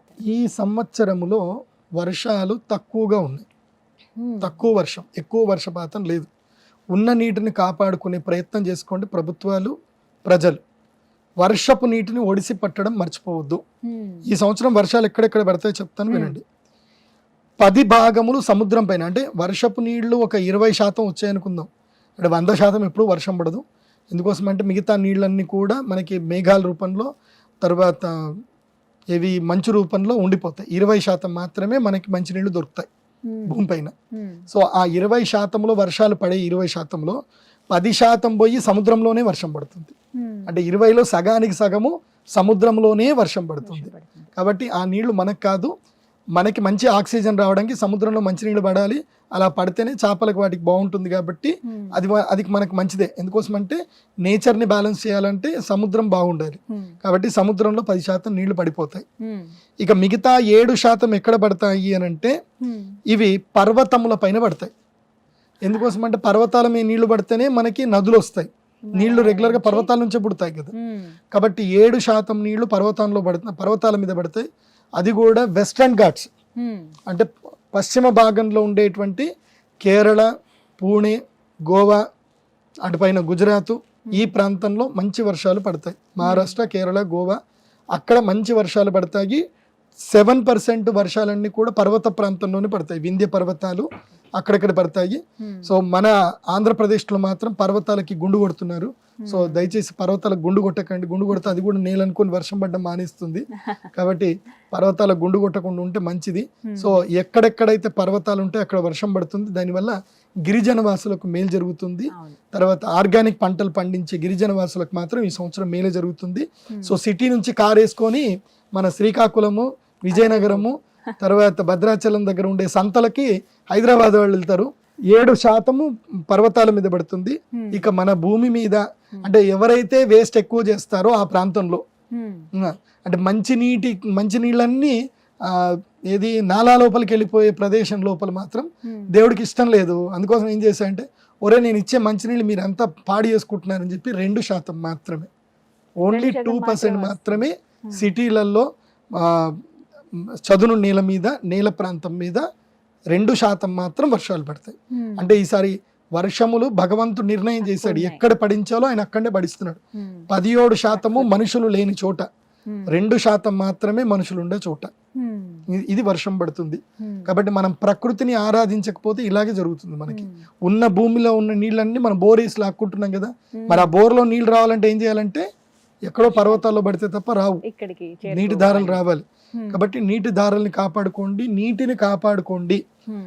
ఊకే పంచాంగ శ్రవణం అంటే ఏదో చెప్పుకుంటూ వెళ్ళిపోవడం కాదు, మీకు నేను మంచి చెప్పాలి. కాబట్టి రెయిన్ వాటర్ ని ప్రొటెక్ట్ చేసుకునే ప్రయత్నం ప్రతి ఒక్కరు చేయాలి, ప్రతి ఒక్కరి బాధ్యత అది గుర్తుపెట్టుకోండి. మీరు ప్రతి ఒక్కరు కూడా సలహాలు ఇస్తూ ఉంటారు, మరి ముఖ్యంగా రైతుల విషయంలో గురువు గారు మీరు గత సంవత్సరం చెప్పినవి కానీ అంతకు ముందు చెప్పినవి కానీ అవి నిజమయ్యాయి. అంటే అవి ఎంత ఉపయోగపడ్డాయంటే చాలా మందికి ఒక అవగాహన ఉండదు, ఏ పంట వేయాలి ఏంటి, ఈ సంవత్సరం వేటికి అనుకూలంగా ఉందని. ఇలా మనకి ఇలా ఈ పంచాంగ శ్రవణంలో కూడా తెలుస్తుంది కదండి. సో మరి ఈసారి ఈ క్రోధినామ సంవత్సరంలో రైతులకు మీరు ఇచ్చే సలహా ఏంటి, ఎటువంటి పంటలు వేస్తే మంచిది? వాళ్ళు రైతులకి ఈ సంవత్సరం నేను చెప్పేది ఏంటంటే 6 తడి పంటలు వేసుకోండి. అంటే ఎక్కువగా నీరు అవసరం లేని పంటలే వేయండి. అందులోపల పసుపు ధర ఈసారి బాగా పెరుగుతుంది, పసుపు వేయవచ్చు. మొక్కజొన్న ధరలు పెరుగుతాయి, జొన్నల ధరలు పెరుగుతాయి, కందుల ధరలు పెరుగుతాయి, పెసర్ల ధర పెరుగుతుంది. తర్వాత గ్రౌండ్ నట్ వేరుశనగ బాగా రేటు వస్తుంది. అదేవిధంగా శనగపప్పు రేట్ అయితే వీటన్నిటికన్నా ఎక్కువగా రేట్ వస్తుంది. మిర్చికి కూడా రేట్ వస్తుంది, కానీ ఓపిక పట్టాలి. మిర్చి పండించి దాన్ని ఎండబెట్టి జాగ్రత్తగా ఓపిక పట్టండి. మిర్చికి రేట్ వచ్చిన రోజు అమ్ముకోండి. దళారులు మాత్రం మోసం చేస్తారు బికాస్ ఆఫ్ శని. అలా దళారులు కాకుండా మిర్చి ఏదైతే ఉందో మీరు పొడి చేసి దాపెట్టుకోండి, మీకు ఏ నష్టం జరగదు. ఆల్రెడీ మన సుమన్ టీవీ బిజినెస్ లో నేర్పిస్తారు మీకు ఎవరెవరు ఎట్లా స్టోర్ చేసుకోవాలి, ఎలా కాపాడుకోవాలని. ఆల్రెడీ వీళ్ళు ఎడ్యుకేషనల్ వీడియోస్ చేస్తున్నారు సుమన్ టీవీలో. సుమన్ టీవీ బిజినెస్ లో నేర్చుకోండి అవి. సో మిర్చి మాత్రం ధర అంతంత మాత్రం ఉంటుంది, కానీ మిర్చి పెరుగుతుంది, పర్వాలేదు. 300 రూపాయలు 3000 రూపాయలకు పైన కానీ టన్ను వచ్చే అవకాశం ఉంటుంది. టన్నుకి ఎక్కువనే రేట్ వస్తుంది. మిర్చి మంచిగానే పలుకుతుంది, 30,000 దాకా పలుకుతుంది. సో మిర్చి ఆల్మోస్ట్ 300 రూపాయల నుంచి 500 రూపాయలు ఎప్పుడు ఊగిసలాడుతూ ఉంటుంది. కానీ ఈసారి మాత్రం 670 రూపాయలకి కేజీ వెళ్ళే అవకాశం అయితే ఉంటుంది. ఇది నేను గ్యారంటీ ఇస్తాను. నెక్స్ట్ తీగ పంటలు ఎక్కువగా వేయండి రైతులు. తీగ పంటలు వేసుకోండి. ఈ సంవత్సరము వర్షాలు తక్కువ ఉన్నాయి కాబట్టి కూరగాయలు సరిగ్గా రావు, కాబట్టి కూరగాయలు బాగా పండుతాయి. తర్వాత జూన్ జూలైలో టమాటాకి బాగా ధర వస్తుంది కాబట్టి టమాటాను చేసుకోండి. అది కాకుండా రైతులు కొన్ని కొత్తగా నేర్చుకోండి. ఇప్పుడు మనం కూరగాయలు పండిస్తాము, ఇవాళ మార్కెట్లో మనకు అనుకున్న ధర రాలేదు, దాన్ని మీరు ధరకి ఇష్టం లేక అమ్మకండి. ధర వస్తేనే అమ్మండి. ధర రాకపోతే దీనికి కొన్ని పద్ధతులు ఉన్నాయి. కూరగాయలు కట్ చేసి ఉప్పు నీళ్ళల్లో నానబెట్టి తర్వాత ఎండబెట్టి వాటిని మనము ఫాస్ట్ ఫుడ్ కింద ప్యాకేజ్ చేసి మనము దాన్ని సంవత్సరాల తరబడి తర్వాత కూడా మనం అమ్ముకోవచ్చు. సో ఫుడ్ ప్రాసెసింగ్ అనేది ఒకటి ఉంది, అది రైతులు నేర్చుకోండి. మీరు అనవసరంగా నష్టపోకండి. నేను ఈ మధ్య కాలంలో నాకు ఒక శిష్యుడు ఇట్లాగే ఇబ్బంది, నేను చెప్పాను టమాటా రేట్ వస్తుందని చెప్పాను. అతను ఇది బాగాలేదు, టమాటా రేట్ రాలేదు. సో ఏం చేద్దాం గురుగారు అంటే, ఏం చేయకరా, ఆ టమాటాలు ఏవి అమ్మకు, ఆ టమాటాలన్నీ చక్కగా వేసి మిక్సర్ గ్రైండర్ పెట్టేసేయు, దాని లోపల సగ్గుబియ్యం వేయు, సగ్గుబియ్యం వేసి దాని లోపల మంచిగా వెల్లుల్లిపాయలు ఉల్లిపాయలు అన్నీ వేసి దాన్ని ఒక మంచి జ్యూసీగా తయారు చేసి దాన్ని మొత్తం కూడా ఎండబెట్టేసి, ఇవి వడియాలు చేస్తారు కదా అప్పడాలు, అలా ఎండబెట్టేసి అమ్ముకోరా అని చెప్పా. వాడు మామూలు టమాటాలు అమ్మితే వాడికి వచ్చేది 30,000. ఇలా చేసి అమ్మినందుకు వాడికి 2 లక్షల రూపాయలు వచ్చాయి. అబ్బో. సో ఇక వాడు అదే పని పెట్టుకున్నాడు. 10 ఎకరాల పొలం లీజుకి తీసుకున్నాడు. ఇంకా టమాటాలు పండిస్తాడు. మార్కెట్ జోలికి వెళ్ళాడు, అసలు కూరగాయల మార్కెట్కే పోడు. టమాటాలు, తర్వాత వెల్లుల్లిపాయలు, ఉల్లిపాయలు ఇవన్నీ వేస్తాడు, అల్లం వేస్తాడు, దాని ఒక మంచి ఇంగ్రీడియంట్ తయారు చేస్తాడు, సగ్గు బియ్యం వేసి. తర్వాత వడియాలు చేస్తాడు. అయిపోయి 800 రూపాయలు కిలో వడియాలు అవి, టమాటా వడియాలు అయిపోయి. అలా ఇన్నోవేటివ్గా ఆలోచించండి. ఇప్పుడు కాకరకాయలు ఉన్నాయి, దొండకాయలు ఉన్నాయి, అవి కట్ చేసి ఉప్పు నీళ్ళలో నానబెట్టి ఎండబెట్టిన తర్వాత ఇక పాడవు అవి. తర్వాత మంచిగా నెయ్యిలో వేయించుకోవచ్చు. తర్వాత మీకు తెలుసు కదా ఉప్పు మిరపకాయలు ఉంటాయి, మజ్జిగ మిరపకాయలు ఉంటాయి, తర్వాత ఎండు మిరపకాయ చట్నీ ఉంటుంది, తర్వాత ఆవకాయలు చేయొచ్చు, ఎన్నెన్నో చేయొచ్చు. చాలా చేయొచ్చు. కాబట్టి రైతులు నష్టపోకండి. ఈ సంవత్సరం రైతులు ఎక్కువగా ఆరుతడి పంటలే వేసుకోండి, దానివల్ల మంచి లాభం కలుగుతుంది.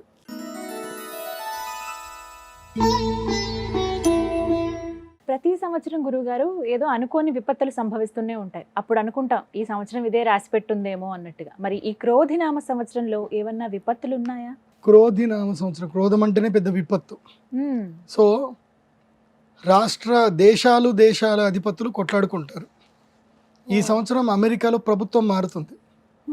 అమెరికాలో ప్రభుత్వం మారిన వెంటనే కొన్ని విధి విధానాలు తీసుకుంటుంది. ఆ విధి విధానాల వల్ల కొన్ని యుద్ధాలు జరిగే అవకాశం అయితే ఉంటుంది. భారతదేశంలో అయితే యుద్ధాలు లేవు, భారతదేశానికి అయితే యుద్ధ భీతి లేదు. కానీ ఈ యుద్ధం అనేటువంటిది బయోవార్ రూపంలో జరిగే అవకాశాలు ఉన్నాయి. మనకి కోవిడ్ వచ్చిందే బయోవార్ లాగానే. సో మళ్ళీ అలాంటి బయోవార్లు వచ్చే అవకాశాలు ఎక్కువగా ఉన్నాయి. ఇది ముఖ్యంగా మళ్ళీ చైనా నుంచి వచ్చే అవకాశాలు ఎక్కువగా ఉన్నాయి. అంటే అలాంటి పరిస్థితులు మళ్ళీ వస్తాయి. కానీ మన భారతదేశంలో మాత్రం కొంచెం అంత డేంజర్ అయితే లేదు. బట్ ఈ సంవత్సరం అగ్ని భయాలు ఎక్కువగా ఉన్నాయి, బాంబుల భయాలు ఎక్కువగా ఉన్నాయి. తర్వాత నీటి మూలకంగా యుద్ధాలు జరుగుతాయి. ఈ సంవత్సరం నీటి మూలక యుద్ధాలు జరుగుతాయి. నీళ్లు లేక జనాలు కొట్లాడుకుంటారు, నీళ్లు లేక జనాలు బాధపడతారు. బ్రహ్మంగారు చెప్పినట్టుగా చింత చెట్టుకి ఇది పాలు కారుతాయి అని బ్రహ్మంగారు చెప్పారు. ఎప్పుడైతే చింత చెట్టుకు పాలు కారుతాయో అప్పుడు ప్రకృతి వైపరీత్యం ఏర్పడతాయి. నీళ్ల కోసం జనాలు కొట్లాడుకుంటారు, అది జరుగుతుంది. అదేవిధంగా స్వలింగ సంపర్కులు పెరుగుతారు, అది కూడా పెరుగుతుంది. జనాలు కామరతులవుతారు, అది కూడా పెరుగుతుంది. మనుషులకి జంతువులు పుడతాయి, జంతువులకు మనుషులు పుడతారు. ఇలాంటి కొన్ని విచిత్రమైనవి ఈ సంవత్సరం జరుగుతాయి. తర్వాత ఇంకొకటి ఇదేంది, విపత్తులు కాబట్టి అగ్ని ప్రమాదాలు ఎక్కువగా పెరుగుతాయి. తిరుపతి దేవస్థానం పైన విజిలెన్స్ అధికారులు దాడి చేస్తారు. అక్కడ ఎన్ని బొద్దింకలు బయట పెడతాయో మీరే చూడండి. సో ఇవన్నీ కూడా అవుతాయి, ఇన్ని విచిత్రాలు జరుగుతాయి. సో ఒక 2 రోజులు తిరుపతి దేవస్థానంలో లడ్డూలు అమ్మరు, ఇవి ఈ సంవత్సరం జరుగుతాయి.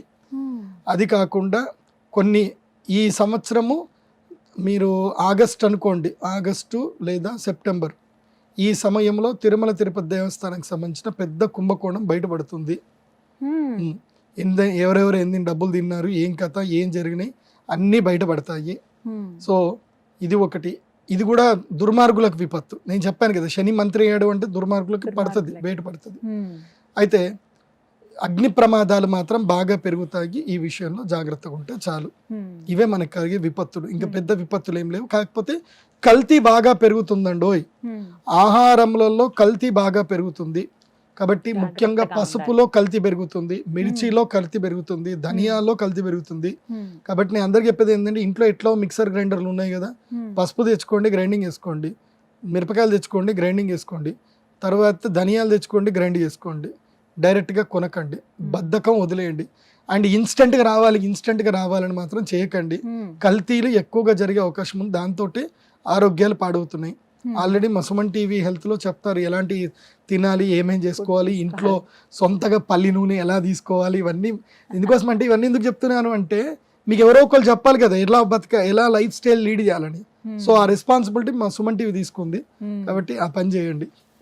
ఇలాంటి విపత్తులు, అవును, ఈ విపత్తులు ఉన్నాయి. ఆరోగ్యాలు మాత్రం పాడు చేసుకోకండి. నీటిని కాపాడుకోండి స్వామి. ఈ సంవత్సరము నీరే పెద్ద విపత్తు.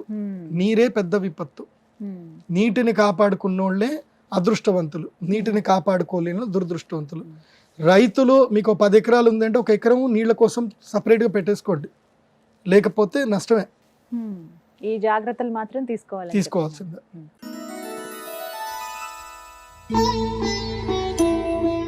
ఇందాక మాటల్లో అన్నారు గురుగారు, ఎన్నికలు గురించి ప్రస్తావన వచ్చింది. అమెరికాలో ఎన్నికలు ఉన్నాయి, అలాగే భారతదేశంలో సార్వత్రిక ఎన్నికలు జరగబోతున్నాయి. ఎలా ఉండబోతోంది రాజకీయ పరంగా? ఏమైనా మార్పులు మనం చూస్తామా? ఆ ప్రభావం ఎలా ఉంటుంది ఈ సంవత్సరం?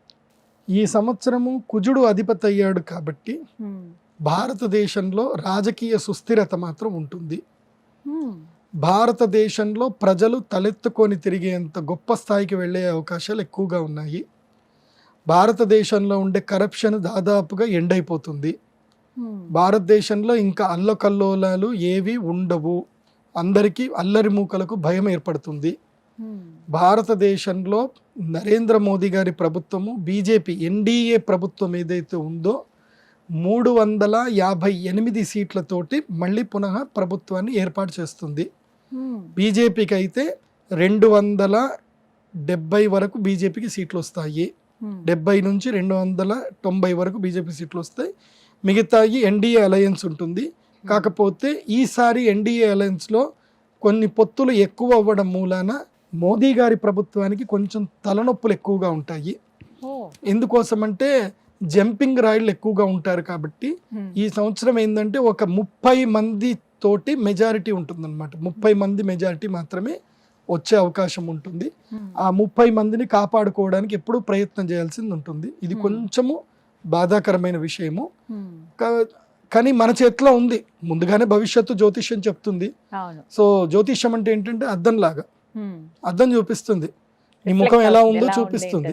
సో నువ్వు మంచిగా అందంగా మేకప్ చేసుకుంటే నువ్వు బాగుంటావు. సో అద్దం మేకప్ చేయదు, జ్యోతిష్యం మేకప్ చేయదు. ఎలా ఉండబోతుంది అని నేను చెప్పింది వాస్తవం. దీన్ని మార్చే శక్తి మీ దగ్గర ఉంది, మీ దగ్గరనే ఉంది మార్చే శక్తి. ఎలా మార్చుకుంటారో మీ ఇష్టం. సో కానీ సెంట్రల్లో మాత్రం గవర్నమెంట్ ఏమి చేంజ్ అవ్వదు, ఇదే గవర్నమెంట్ కంటిన్యూ అవుతుంది. దీనివల్ల భారతదేశము భవిష్యత్తులో ఇంకొక 3-4 సంవత్సరాల తర్వాత 3వ ఆర్థిక దేశంగా, ప్రపంచంలోనే 3వ ఆర్థిక దేశంగా భారతదేశం ముందుకెళ్తుంది. సో ఇందులోపల ఏ సందేహం లేదు, భారతదేశం మాత్రం పురోభివృద్ధి అవుతుంది. అయితే అమెరికా దేశంలో మాత్రం ప్రభుత్వం మారుతుంది. ఆ ప్రభుత్వం మారడం వలన మంచి పురోగతి అమెరికా దేశం వెళుతుంది. అమెరికా డాలర్ ఇప్పుడు ఏదైతే 82-83 రూపాయలు ఉందో భవిష్యత్తులో 86 రూపాయలకు రీచ్ అయ్యే అవకాశం ఉంటుంది. డాలర్ ధర పెరుగుతుంది.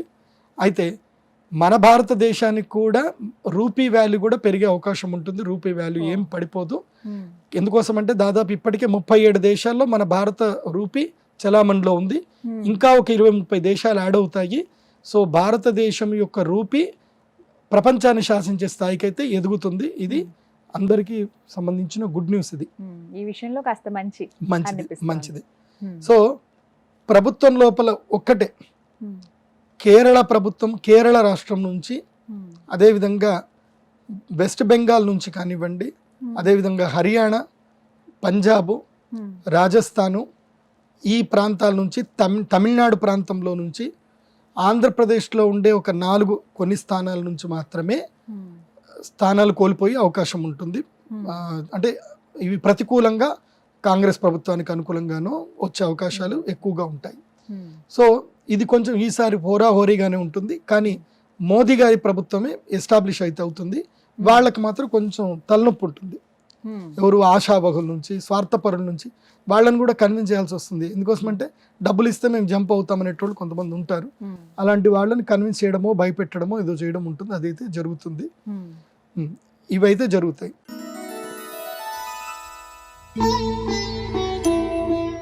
అందరూ ఎదురు చూసేది తెలుగు రాష్ట్రాల్లో ఎన్నికలు రాబోతున్నాయి, ప్రత్యేకించి ఆంధ్రప్రదేశ్లో. ఇక తెలంగాణలో ఎంపీ ఎలక్షన్స్ ఉన్నాయి. ఎలా ఉండబోతోంది, ఎవరు గెలుస్తారు, ఈ అంచనాల మీద అంచనాలు, బెట్టింగ్లు ఇవన్నీ ఎప్పుడు సాగుతూనే ఉంటాయి. అసలు జ్యోతిష్యం ఏం చెప్తోంది ఈ సంవత్సరం, క్రోధినామ సంవత్సరంలో ఏ విధంగా ఉండబోతుంది? జ్యోతిష్యం ఏం చెప్తుందో నేను చెప్తాను, కానీ ప్రదీప్ జోషి చెప్పాడని నా పేరు పెట్టుకొని మాత్రం బెట్టింగ్లు మాత్రం కట్టకండి. నేను దానికి విరుద్ధం. బెట్టింగ్లు నా పేరు చెప్పుకొని మాత్రం కట్టి మళ్ళీ ఏమనో జరిగిందని చెప్పి నన్ను తిట్టకండి. నేను ఎప్పుడైనా ప్రజలకు ఏది మేలు జరుగుతుందో అదే చెప్తాను.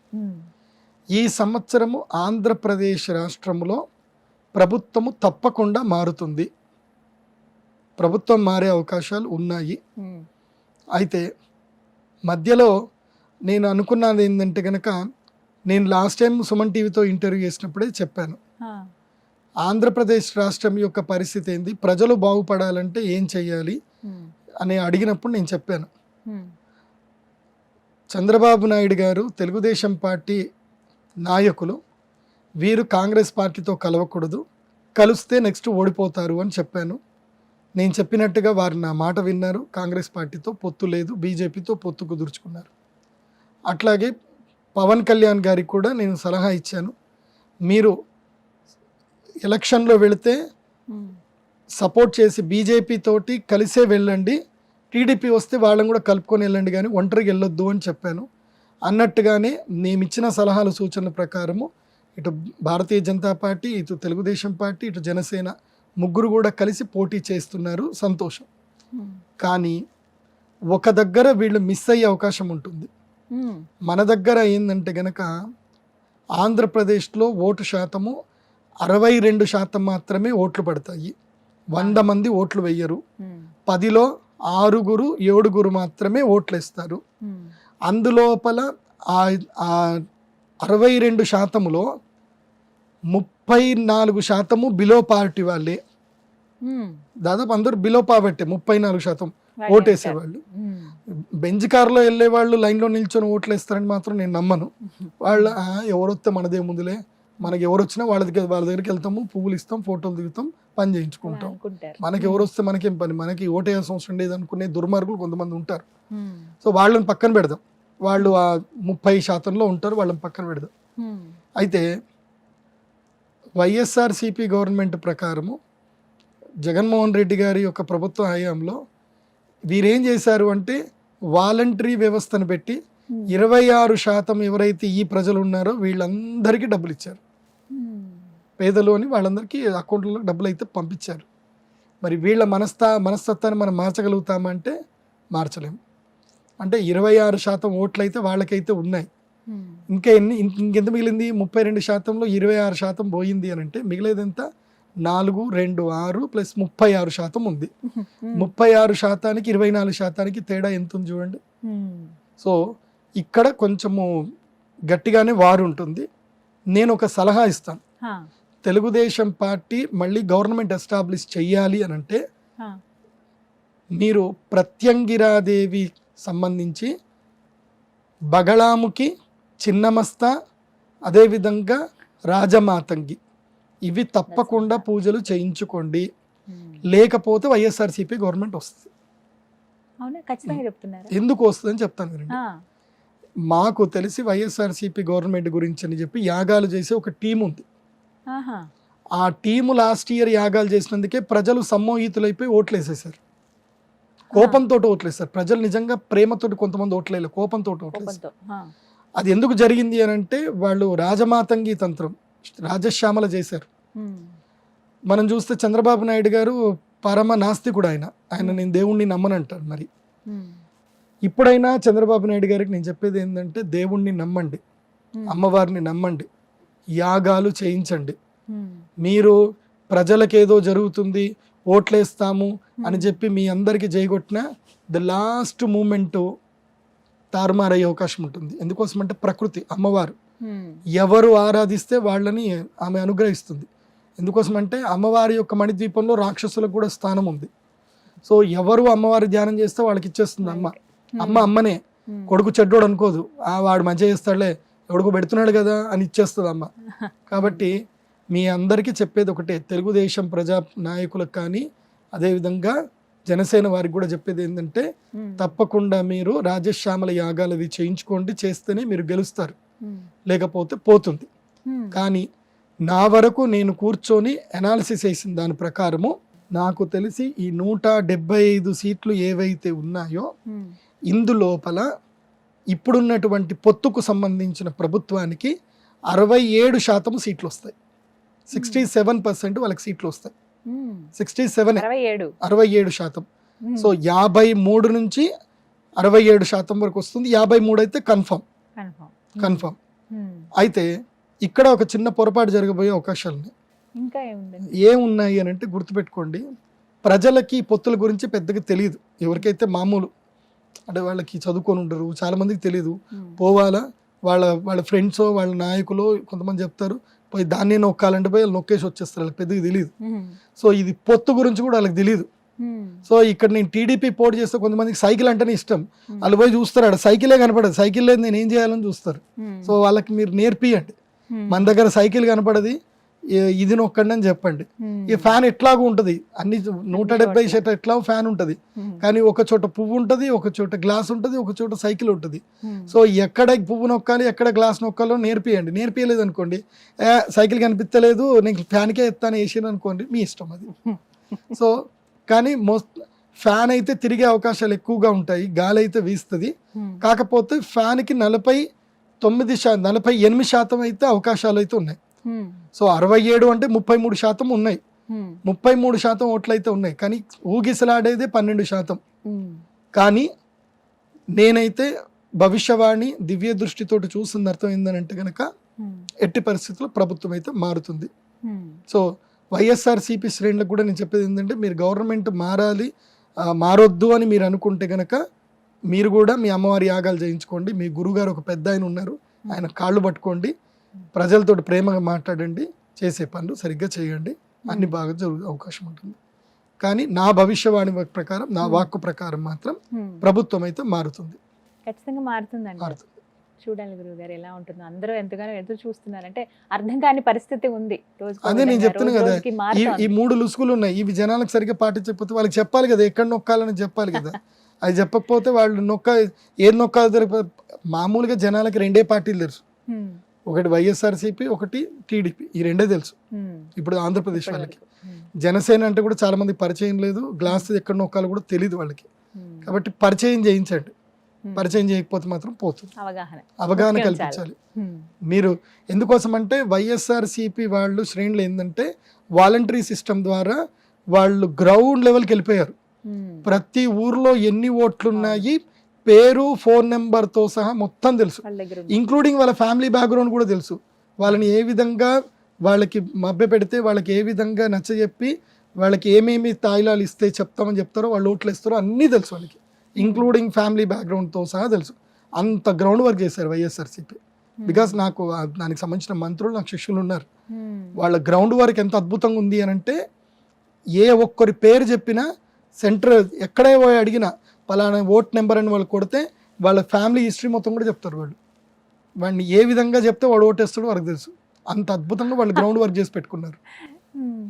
మరి అంత గ్రౌండ్ వర్క్ టీడీపీ వేసిందా, అంత గ్రౌండ్ వర్క్ జనసేన చేసిందా? చేసుకోవాలి. వీళ్ళైతే హార్డ్ వర్క్ అయితే చేసి పెట్టుకున్నారు.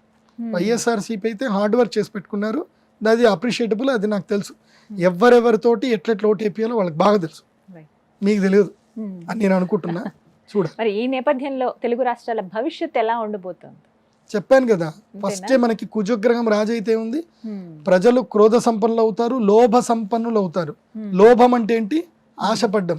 ఓటుకి నోటు, ఓ 2,000 రూపాయలు తీసుకోనో 5,000 రూపాయలు తీసుకోనో మీరు ఓటేస్తే మీ జీవితాన్ని మీరు నాశనం చేసుకున్నట్లే.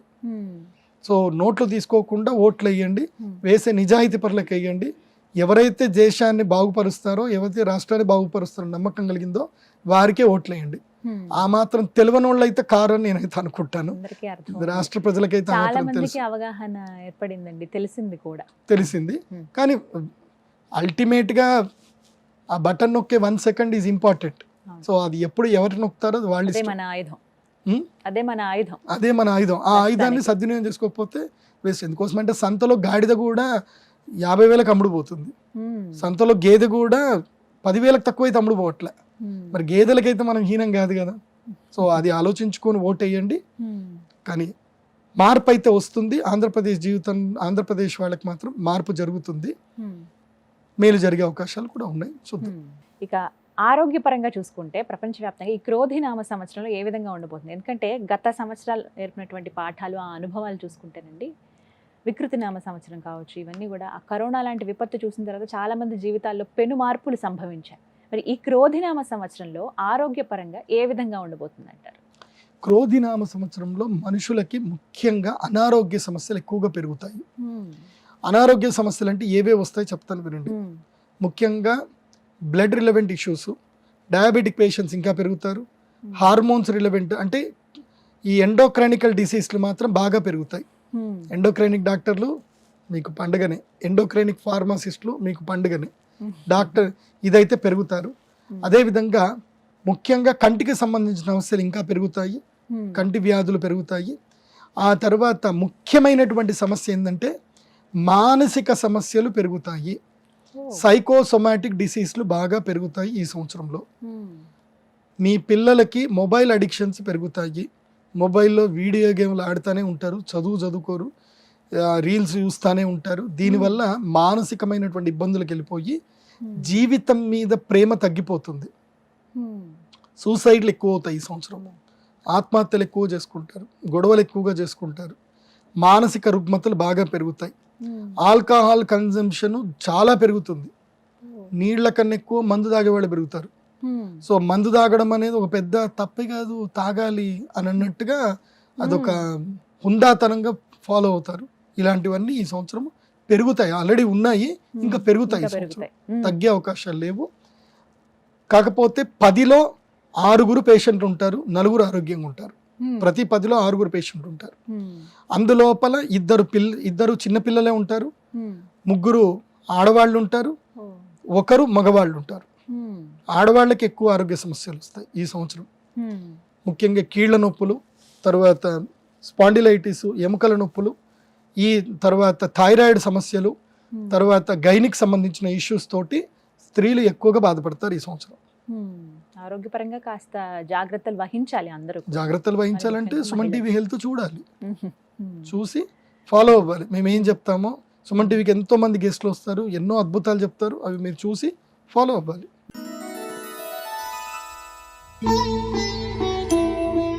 గురుగారు, ఈ క్రోధినామ సంవత్సరంలో వివాహాది శుభకార్యాలకు ముహూర్తాలు ఏ విధంగా ఉన్నాయి? ఎందుకనంటే ఒక వివాహం జరిగితేనండి ఎన్ని కుటుంబాలు బాగుపడతాయి వాటి మీద ఆధారపడి ఉన్నవాళ్ళు. ప్రతి ఒక్కటి ఇంక నేను వివరించక్కర్లేదు. ఇప్పుడు మీరు ఏం చెప్తారా, మీ మాట మీద చాలా మంది జీవితాలు ఆధారపడి ఉన్నాయి. ఏముంది అసలు ఈ సంవత్సరం, ఏమన్నా మార్పు జరుగుతుందా, ఇదే మా జీవితం అని ఆధారపడి ఉన్న వాళ్ళు చాలా మంది ఉన్నారు. పెళ్ళిళ్ళు ఏమన్నా ముహూర్తాలు ఉంటేనే వాళ్ళకి ఆ పూటకి ఆహారం వస్తుందండి, లేకపోతే వాళ్ళు ఇబ్బందులు పడాల్సిందే. అలాంటి వాళ్ళ జీవితాలు ఎలా ఉండబోతున్నాయి, అసలు శుభకార్యాలు ఈ సంవత్సరం ఉన్నాయా, ఉంటే ఎప్పుడెప్పుడు ఉన్నాయి, వాటి గురించి వివరించండి. ముఖ్యంగా ఈ వివాహాది ముహూర్తాలు చేసుకుంటే బాజా భజంత్రులు వాళ్ళు, పురోహితులు, కళ్యాణ మండపం వాళ్ళు, వంట చేసే వాళ్ళు, డెకరేషన్ వాళ్ళు, తర్వాత టెంట్ హౌస్ సామాన్ వాళ్ళు, తర్వాత ఇంకా మేకప్ ఆర్టిస్టులు, తర్వాత మన కెమెరామెన్లు, తర్వాత ఎడిటర్లు, ఫోటోషాప్ చేసేటువంటి వాళ్ళు, తర్వాత పెళ్లి పత్రికలు పంచడానికి ఇది, తర్వాత బంగారు వర్తకులు, ఎంతమంది జీవితాలు. ఒక్క పెళ్లి జరిగితే ఎన్నో కుటుంబాల ఇల్లు బతుకుతాయి. పెళ్లి ముహూర్తాలు లేవు అంటే ఏవి ఉండవు. ఈ సంవత్సరం మాత్రం పెళ్లి ముహూర్తాలు చాలా తక్కువగా ఉన్నాయి. అతి తక్కువగా అంటే ఏం కాదు. ఈ సంవత్సరం మూఢం ఉంది.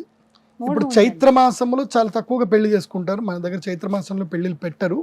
పర్లేదు, చైత్ర మాసంలో ఎవరైనా చేసుకుంటారు అంటే చేసుకోండి. ఎందుకోసం అంటే ఈసారి పెళ్లి ముహూర్తాలు లేవు కాబట్టి ఏప్రిల్ మొదటి నుంచి, ఇప్పుడు ఏప్రిల్ 9వ తారీఖు స్టార్ట్ అయింది కాబట్టి ఏప్రిల్ 9 నుంచి మే 5వ తారీఖు వరకు పెళ్లి ముహూర్తాలు ఉన్నాయి.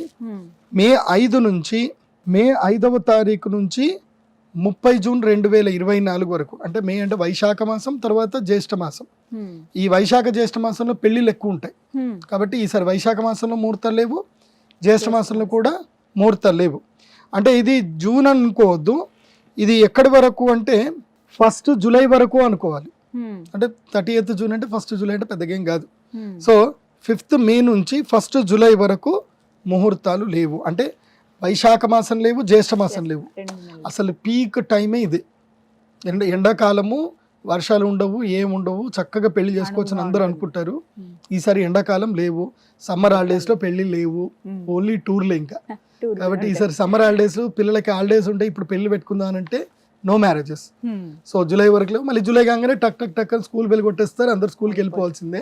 కాబట్టి ఈసారి స్కూల్ పిల్లలు మీ అందరికీ లక్, హాలిడేస్లో పెళ్లి లేవు, ఇంకా ఏదైనా పెళ్లి ఉందంటే ఒక 5 రోజులు స్కూల్కి కాలేజీకి హాలిడే పెట్టి ఇంకా పోవాలా. కాబట్టి ఈ సంవత్సరము చైత్రమాసము ముహూర్తాలు మాత్రం పెట్టుడు ముహూర్తాలు ఉంటాయి, చైత్రమాసం చేసుకోవచ్చు. వైశాఖము, జ్యేష్ఠమాసం, మే, జూన్, జూలై ఫస్ట్ వీక్ వరకు లేవు. సో జూలైలో వచ్చేసరికి ఆషాఢ మాసం వస్తుంది కాబట్టి ఆషాఢ మాసం పెళ్లి ముహూర్తాలు లేవు. అంటే ఇక్కడ 3 నెలలు 90 రోజులు ఎగిరిపోయినట్టే.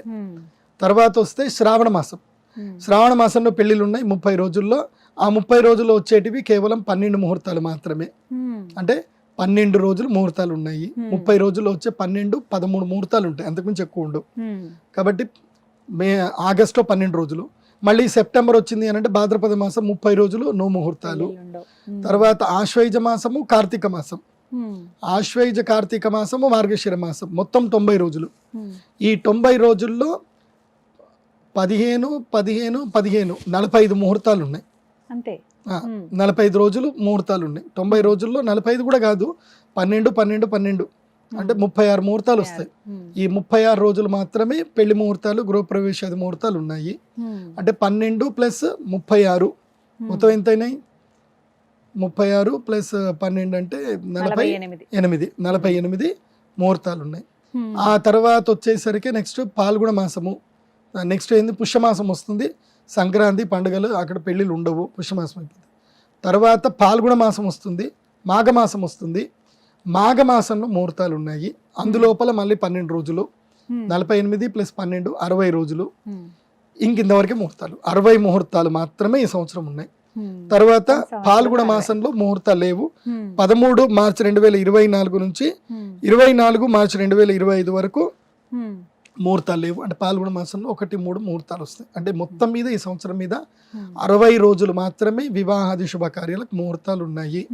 కాబట్టి నేను ఇది కూడా చెప్తున్నా, జాగ్రత్త వినండి.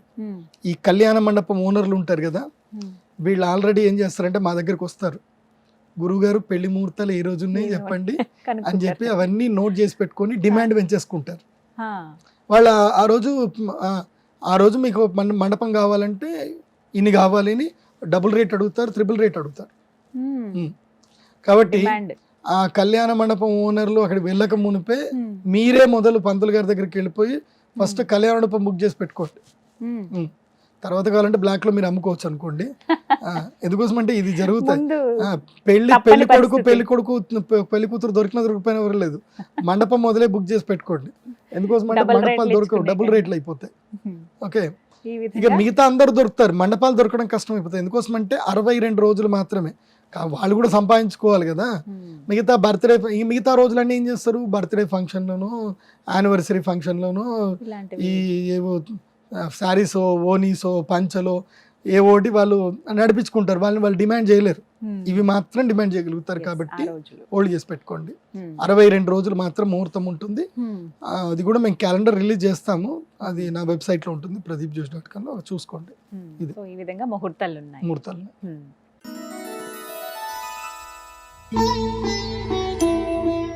గురుగారు, మరి క్రోధినామ సంవత్సరంలో ఏ నదికి పుష్కరాలు వస్తున్నాయి? ఎక్కడికి మేము వెళ్ళి పుణ్య స్నానాలు ఆచరించాలి మరి ఈ సంవత్సరం?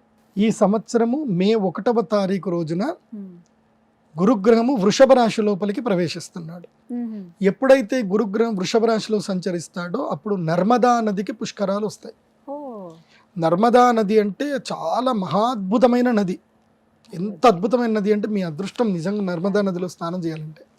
ఎందుకోసం అంటే భారతదేశంలో స్వతసిద్ధంగా శివలింగాలు తయారయ్యే నది అదొక్కటే నది, నర్మదా నదులు.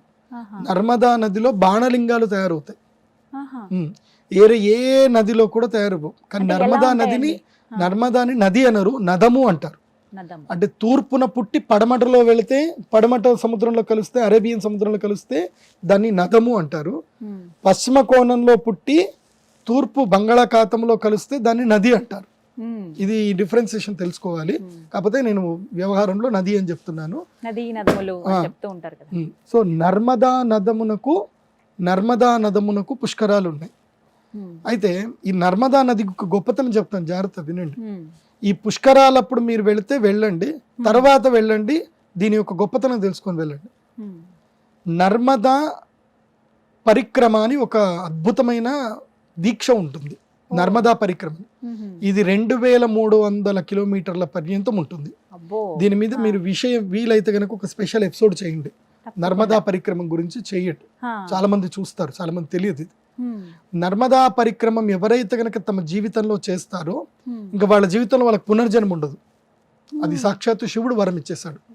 నర్మదా నది, నర్మదా తల్లి ఆమె శివుడి గురించి ప్రార్థన చేస్తే ఆమె పుణ్య నదిగా అవతారం ఎత్తుతావు అని చెప్పి ఆమెకి అనుగ్రహించాడు. ఎవడు? శివుడు. అనుగ్రహించినప్పుడు నా పుణ్యత్వాన్ని నేను ఎలా నిరూపించుకోవాలి శివ, అందరికీ తెలియాలి కదా, గంగామాత కన్నా నేనైతే గొప్పదాన్ని కాదు, నా గురించి కూడా తెలియాలి కదా అందరికీ అంటే, నేను ప్రత్యక్ష సాక్షి అవుతాను, నువ్వు మహా గొప్పదానివి, నీ యందు ఎవరైతే స్నానం చేస్తారో వాళ్ళకి సమస్త పాపాలు పోతాయి అని చెప్పడానికి, నేను నీ యందు ఎప్పుడు ఉంటాను అని చెప్పడానికే నర్మదా నదిలో బాణలింగాలు తయారవుతుంటాయి. అంటే గుండ్రటి లింగాలు తయారవుతూ ఉంటాయి. మీరు గూగుల్లో కొట్టండి, నర్మదా బాణలింగం అని కొడితే వస్తుంది. అవి ఎట్లా చెక్కినట్టుగా ఉంటాయి. మనుషులు మనం చెక్కినా అంత అందంగా రావు. అంత అందంగా నర్మదలు శివుడు తయారైపోతాడు. నర్మదా నదియే చెక్కుతుంది శివుడిని. అందుకే నర్మదా నది శివునికి అత్యంత ప్రీతి పాత్రురాలు, శివభక్తురాలు. అందుకే నర్మదా నదికి వెళ్ళి మీరు ఏది కోరుకున్నా కోరిక తీరుతుంది.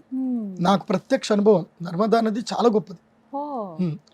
ఈ నర్మదా పరిక్రమం చేస్తే చాలా అదృష్టం. తర్వాత పుష్కరాలు వస్తున్నాయి కదా, మరి ఏం చేయాలి అంటే 1వ తారీఖు నుంచి 12వ తారీఖు వరకు పుష్కరాలు ఉంటాయి. మే 1 నుంచి 12వ తారీఖు వరకు పుష్కరాలు. మనకి తలనొప్పికి వచ్చేసి ఇప్పుడు ఎలక్షన్ కోడ్ వచ్చింది, మీరు డబ్బులు పట్టుకొని పోలేరు కాబట్టి క్యాష్ ఎక్కువ పట్టుకొని పోకండి. పోయిన చోట్ల చెకింగ్ చేస్తూ ఉంటారు. పర్ హెడ్ 40,000 మాత్రం పెట్టుకోండి. ఎంతమంది? Per head 40,000.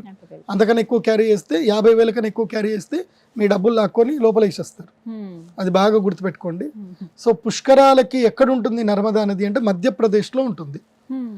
అందులోనూ ఓంకారేశ్వరు చాలా శ్రేష్టమైంది. ఓంకారేశ్వర జ్యోతిర్లింగం ఉంటుంది. అక్కడనే మీకు ఉజ్జయిని మహాకాళేశ్వరుడి జ్యోతిర్లింగం కూడా ఉంటుంది. కాకపోతే ఉజ్జయిన్లో నర్మదా నది లేదు. నర్మదా నది ఓంకారేశ్వరం ఉంది. కాకపోతే ఓంకారేశ్వరము చాలా లోతుంటుంది. హడావిడిగా వెళ్ళకండి. ఎంత హడావిడి అయినా జాగ్రత్తగా వెళ్ళండి. అక్కడ ఎవరైతే గవర్నమెంట్ నియమాలు ఏవైతే చెప్తుందో పాటించండి. ఎందుకోసం అంటే క్రౌడ్ విపరీతంగా ఉంటుంది 1 నుంచి 12 తారీఖు వరకు. ఎట్టి పరిస్థితుల్లో సేఫ్టీగా ఈ సేఫ్టీ జాకెట్స్ మనకి అమెజాన్లోనూ దొరుకుతాయి. మనకి 100-200 రూపాయలకి దొరుకుతాయి. మీ సేఫ్టీ జాకెట్స్ కొనుక్కొనే వెళ్ళండి. ఎందుకోసం అంటే ఓంకారేశ్వరంలో నది చాలా లోతు ఉంటుంది. దాదాపుగా 60 అడుగుల నుంచి 100 అడుగుల లోతు ఉంటుంది. అక్కడ నీళ్ళు, అక్కడనే బ్రిడ్జ్ కూడా ఉంటుంది. స్నానం చేయొచ్చు. కాకపోతే అక్కడ పడవలు ఎక్కండి. వాళ్ళకి డబ్బుల కోసం కకృతి పడకండి. గంగపుత్రులకు ఎంతైనా డబ్బులు ఇచ్చినా తక్కువనే. కాబట్టి గంగపుత్రులకు డబ్బులకు మాట్లాడుకోండి. వాళ్ళు మీకు సేఫ్ ప్లేస్కి తీసుకెళ్తారు. అక్కడ చక్కగా స్నానం చేయండి. తర్వాత వచ్చి ఒడ్డుకు వచ్చేసి ఓంకారేశ్వరుని దర్శనం చేసుకోండి. మళ్ళీ వచ్చి ఉజ్జయిని మహాకాళేశ్వరుని దర్శనం చేసుకొని మళ్ళీ ఇండోర్ ఫ్లైటో లేకపోతే ఇది ట్రైన్ ఎక్కి రండి. అప్పుడు సుమన్ టీవీ కూడా నాకు తెలిసి వీళ్ళు స్పెషల్గా అక్కడ వెళ్ళి మీకు కవరేజ్ కూడా చేస్తారు.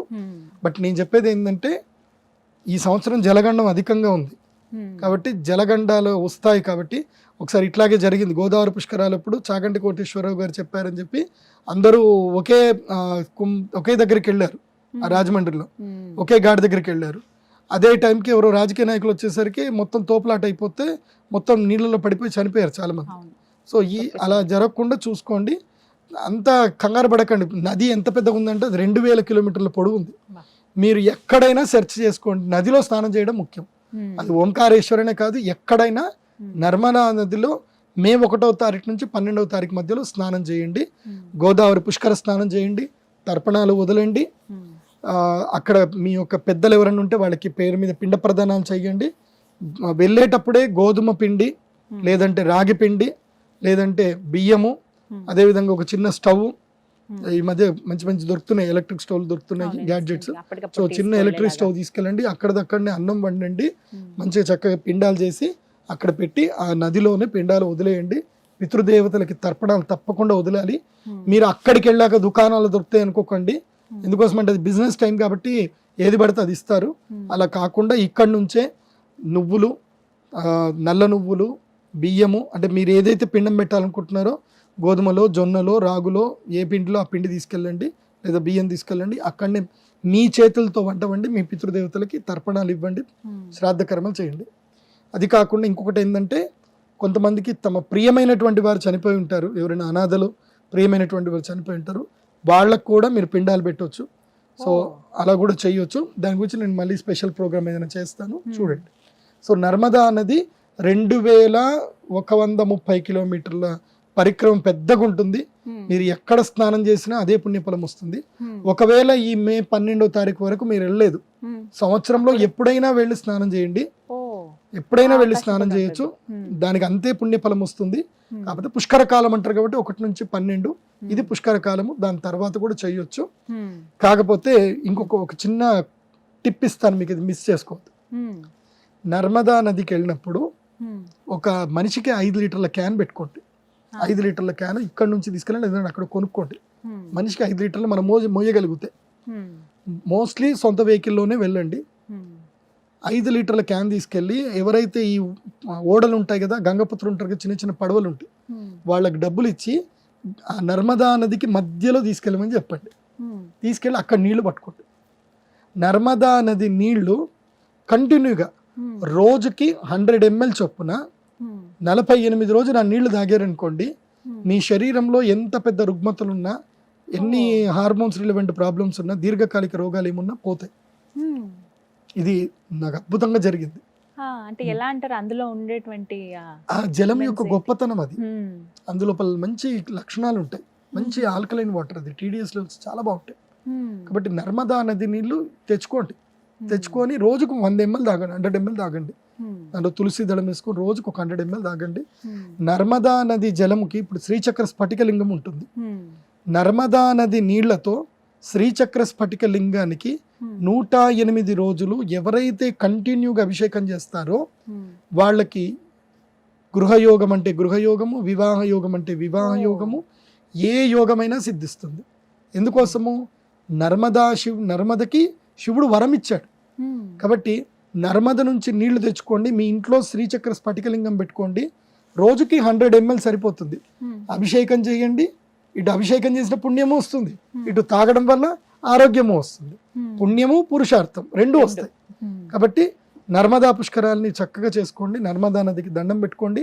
వెళ్ళినప్పుడు ఏమేమి తీసుకెళ్ళాలి చెప్తాను, జాగ్రత్త వినండి. నర్మదా పుష్కరాలకి ఒక చీర, పసుపు, కుంకుమ మంచి ఆర్గానిక్ తీసుకొని వెళ్ళండి. ఆ తర్వాత గాజులు, మట్టి గాజులు తీసుకొని వెళ్ళండి. తర్వాత ఓడి బియ్యం తీసుకోవాలండి. అందులోపల ఒక 4 కుడుకలు, ఖర్జూర పండ్లు, బాదాములు ఇవన్నీ కూడా పెట్టుకొని తీసుకొని వెళ్ళి ఆ నర్మదా నదికి ఒక చాట దాని లోపల ఒక దీపం ఎంత దాంట్లో నెయ్యి దీపం పెట్టి ఒక చాటలో ఇవన్నీ పెట్టి నర్మదాదేవికి వాయినం ఇవ్వాలి. అది అలా వెళ్ళిపోతుంది, అక్కడే మునిగిపోతుంది. అలా నర్మదాదేవికి వాయినం ఇవ్వాలి. అది కూడా అలా ఎలాంటి చీర ఉండాలంటే చక్కటి ఎర్రటి చీర ఉండాలి, లేదా తెలుపు ఎరుపు కలిసిన చీర ఉండాలి. అది ఈ విధంగా ఇవి ఖచ్చితంగా తీసుకెళ్తే మంచిది. కాటన్ చీరలు తీసుకెళ్ళండి, సిల్క్ చీరలు తీసుకెళ్తాం. తిరిగి వచ్చేటప్పుడు మాత్రం ఆ నీరు తెచ్చుకుంటే తెచ్చుకోండి చాలు, ఇంకేం వద్దు. చాలా చక్కగా వివరించారండి. చాలా మంది ఎదురు చూస్తారు, కొంతమందికి తెలియదు కూడా ఈ పుష్కరాల గురించి. అంటే వేరే ఎక్కడో కదా, మన ప్రాంతంలో కాదు కదా అని అనుకుంటారు. లేదు, ఎక్కడైనా వెళ్ళాల్సిందే.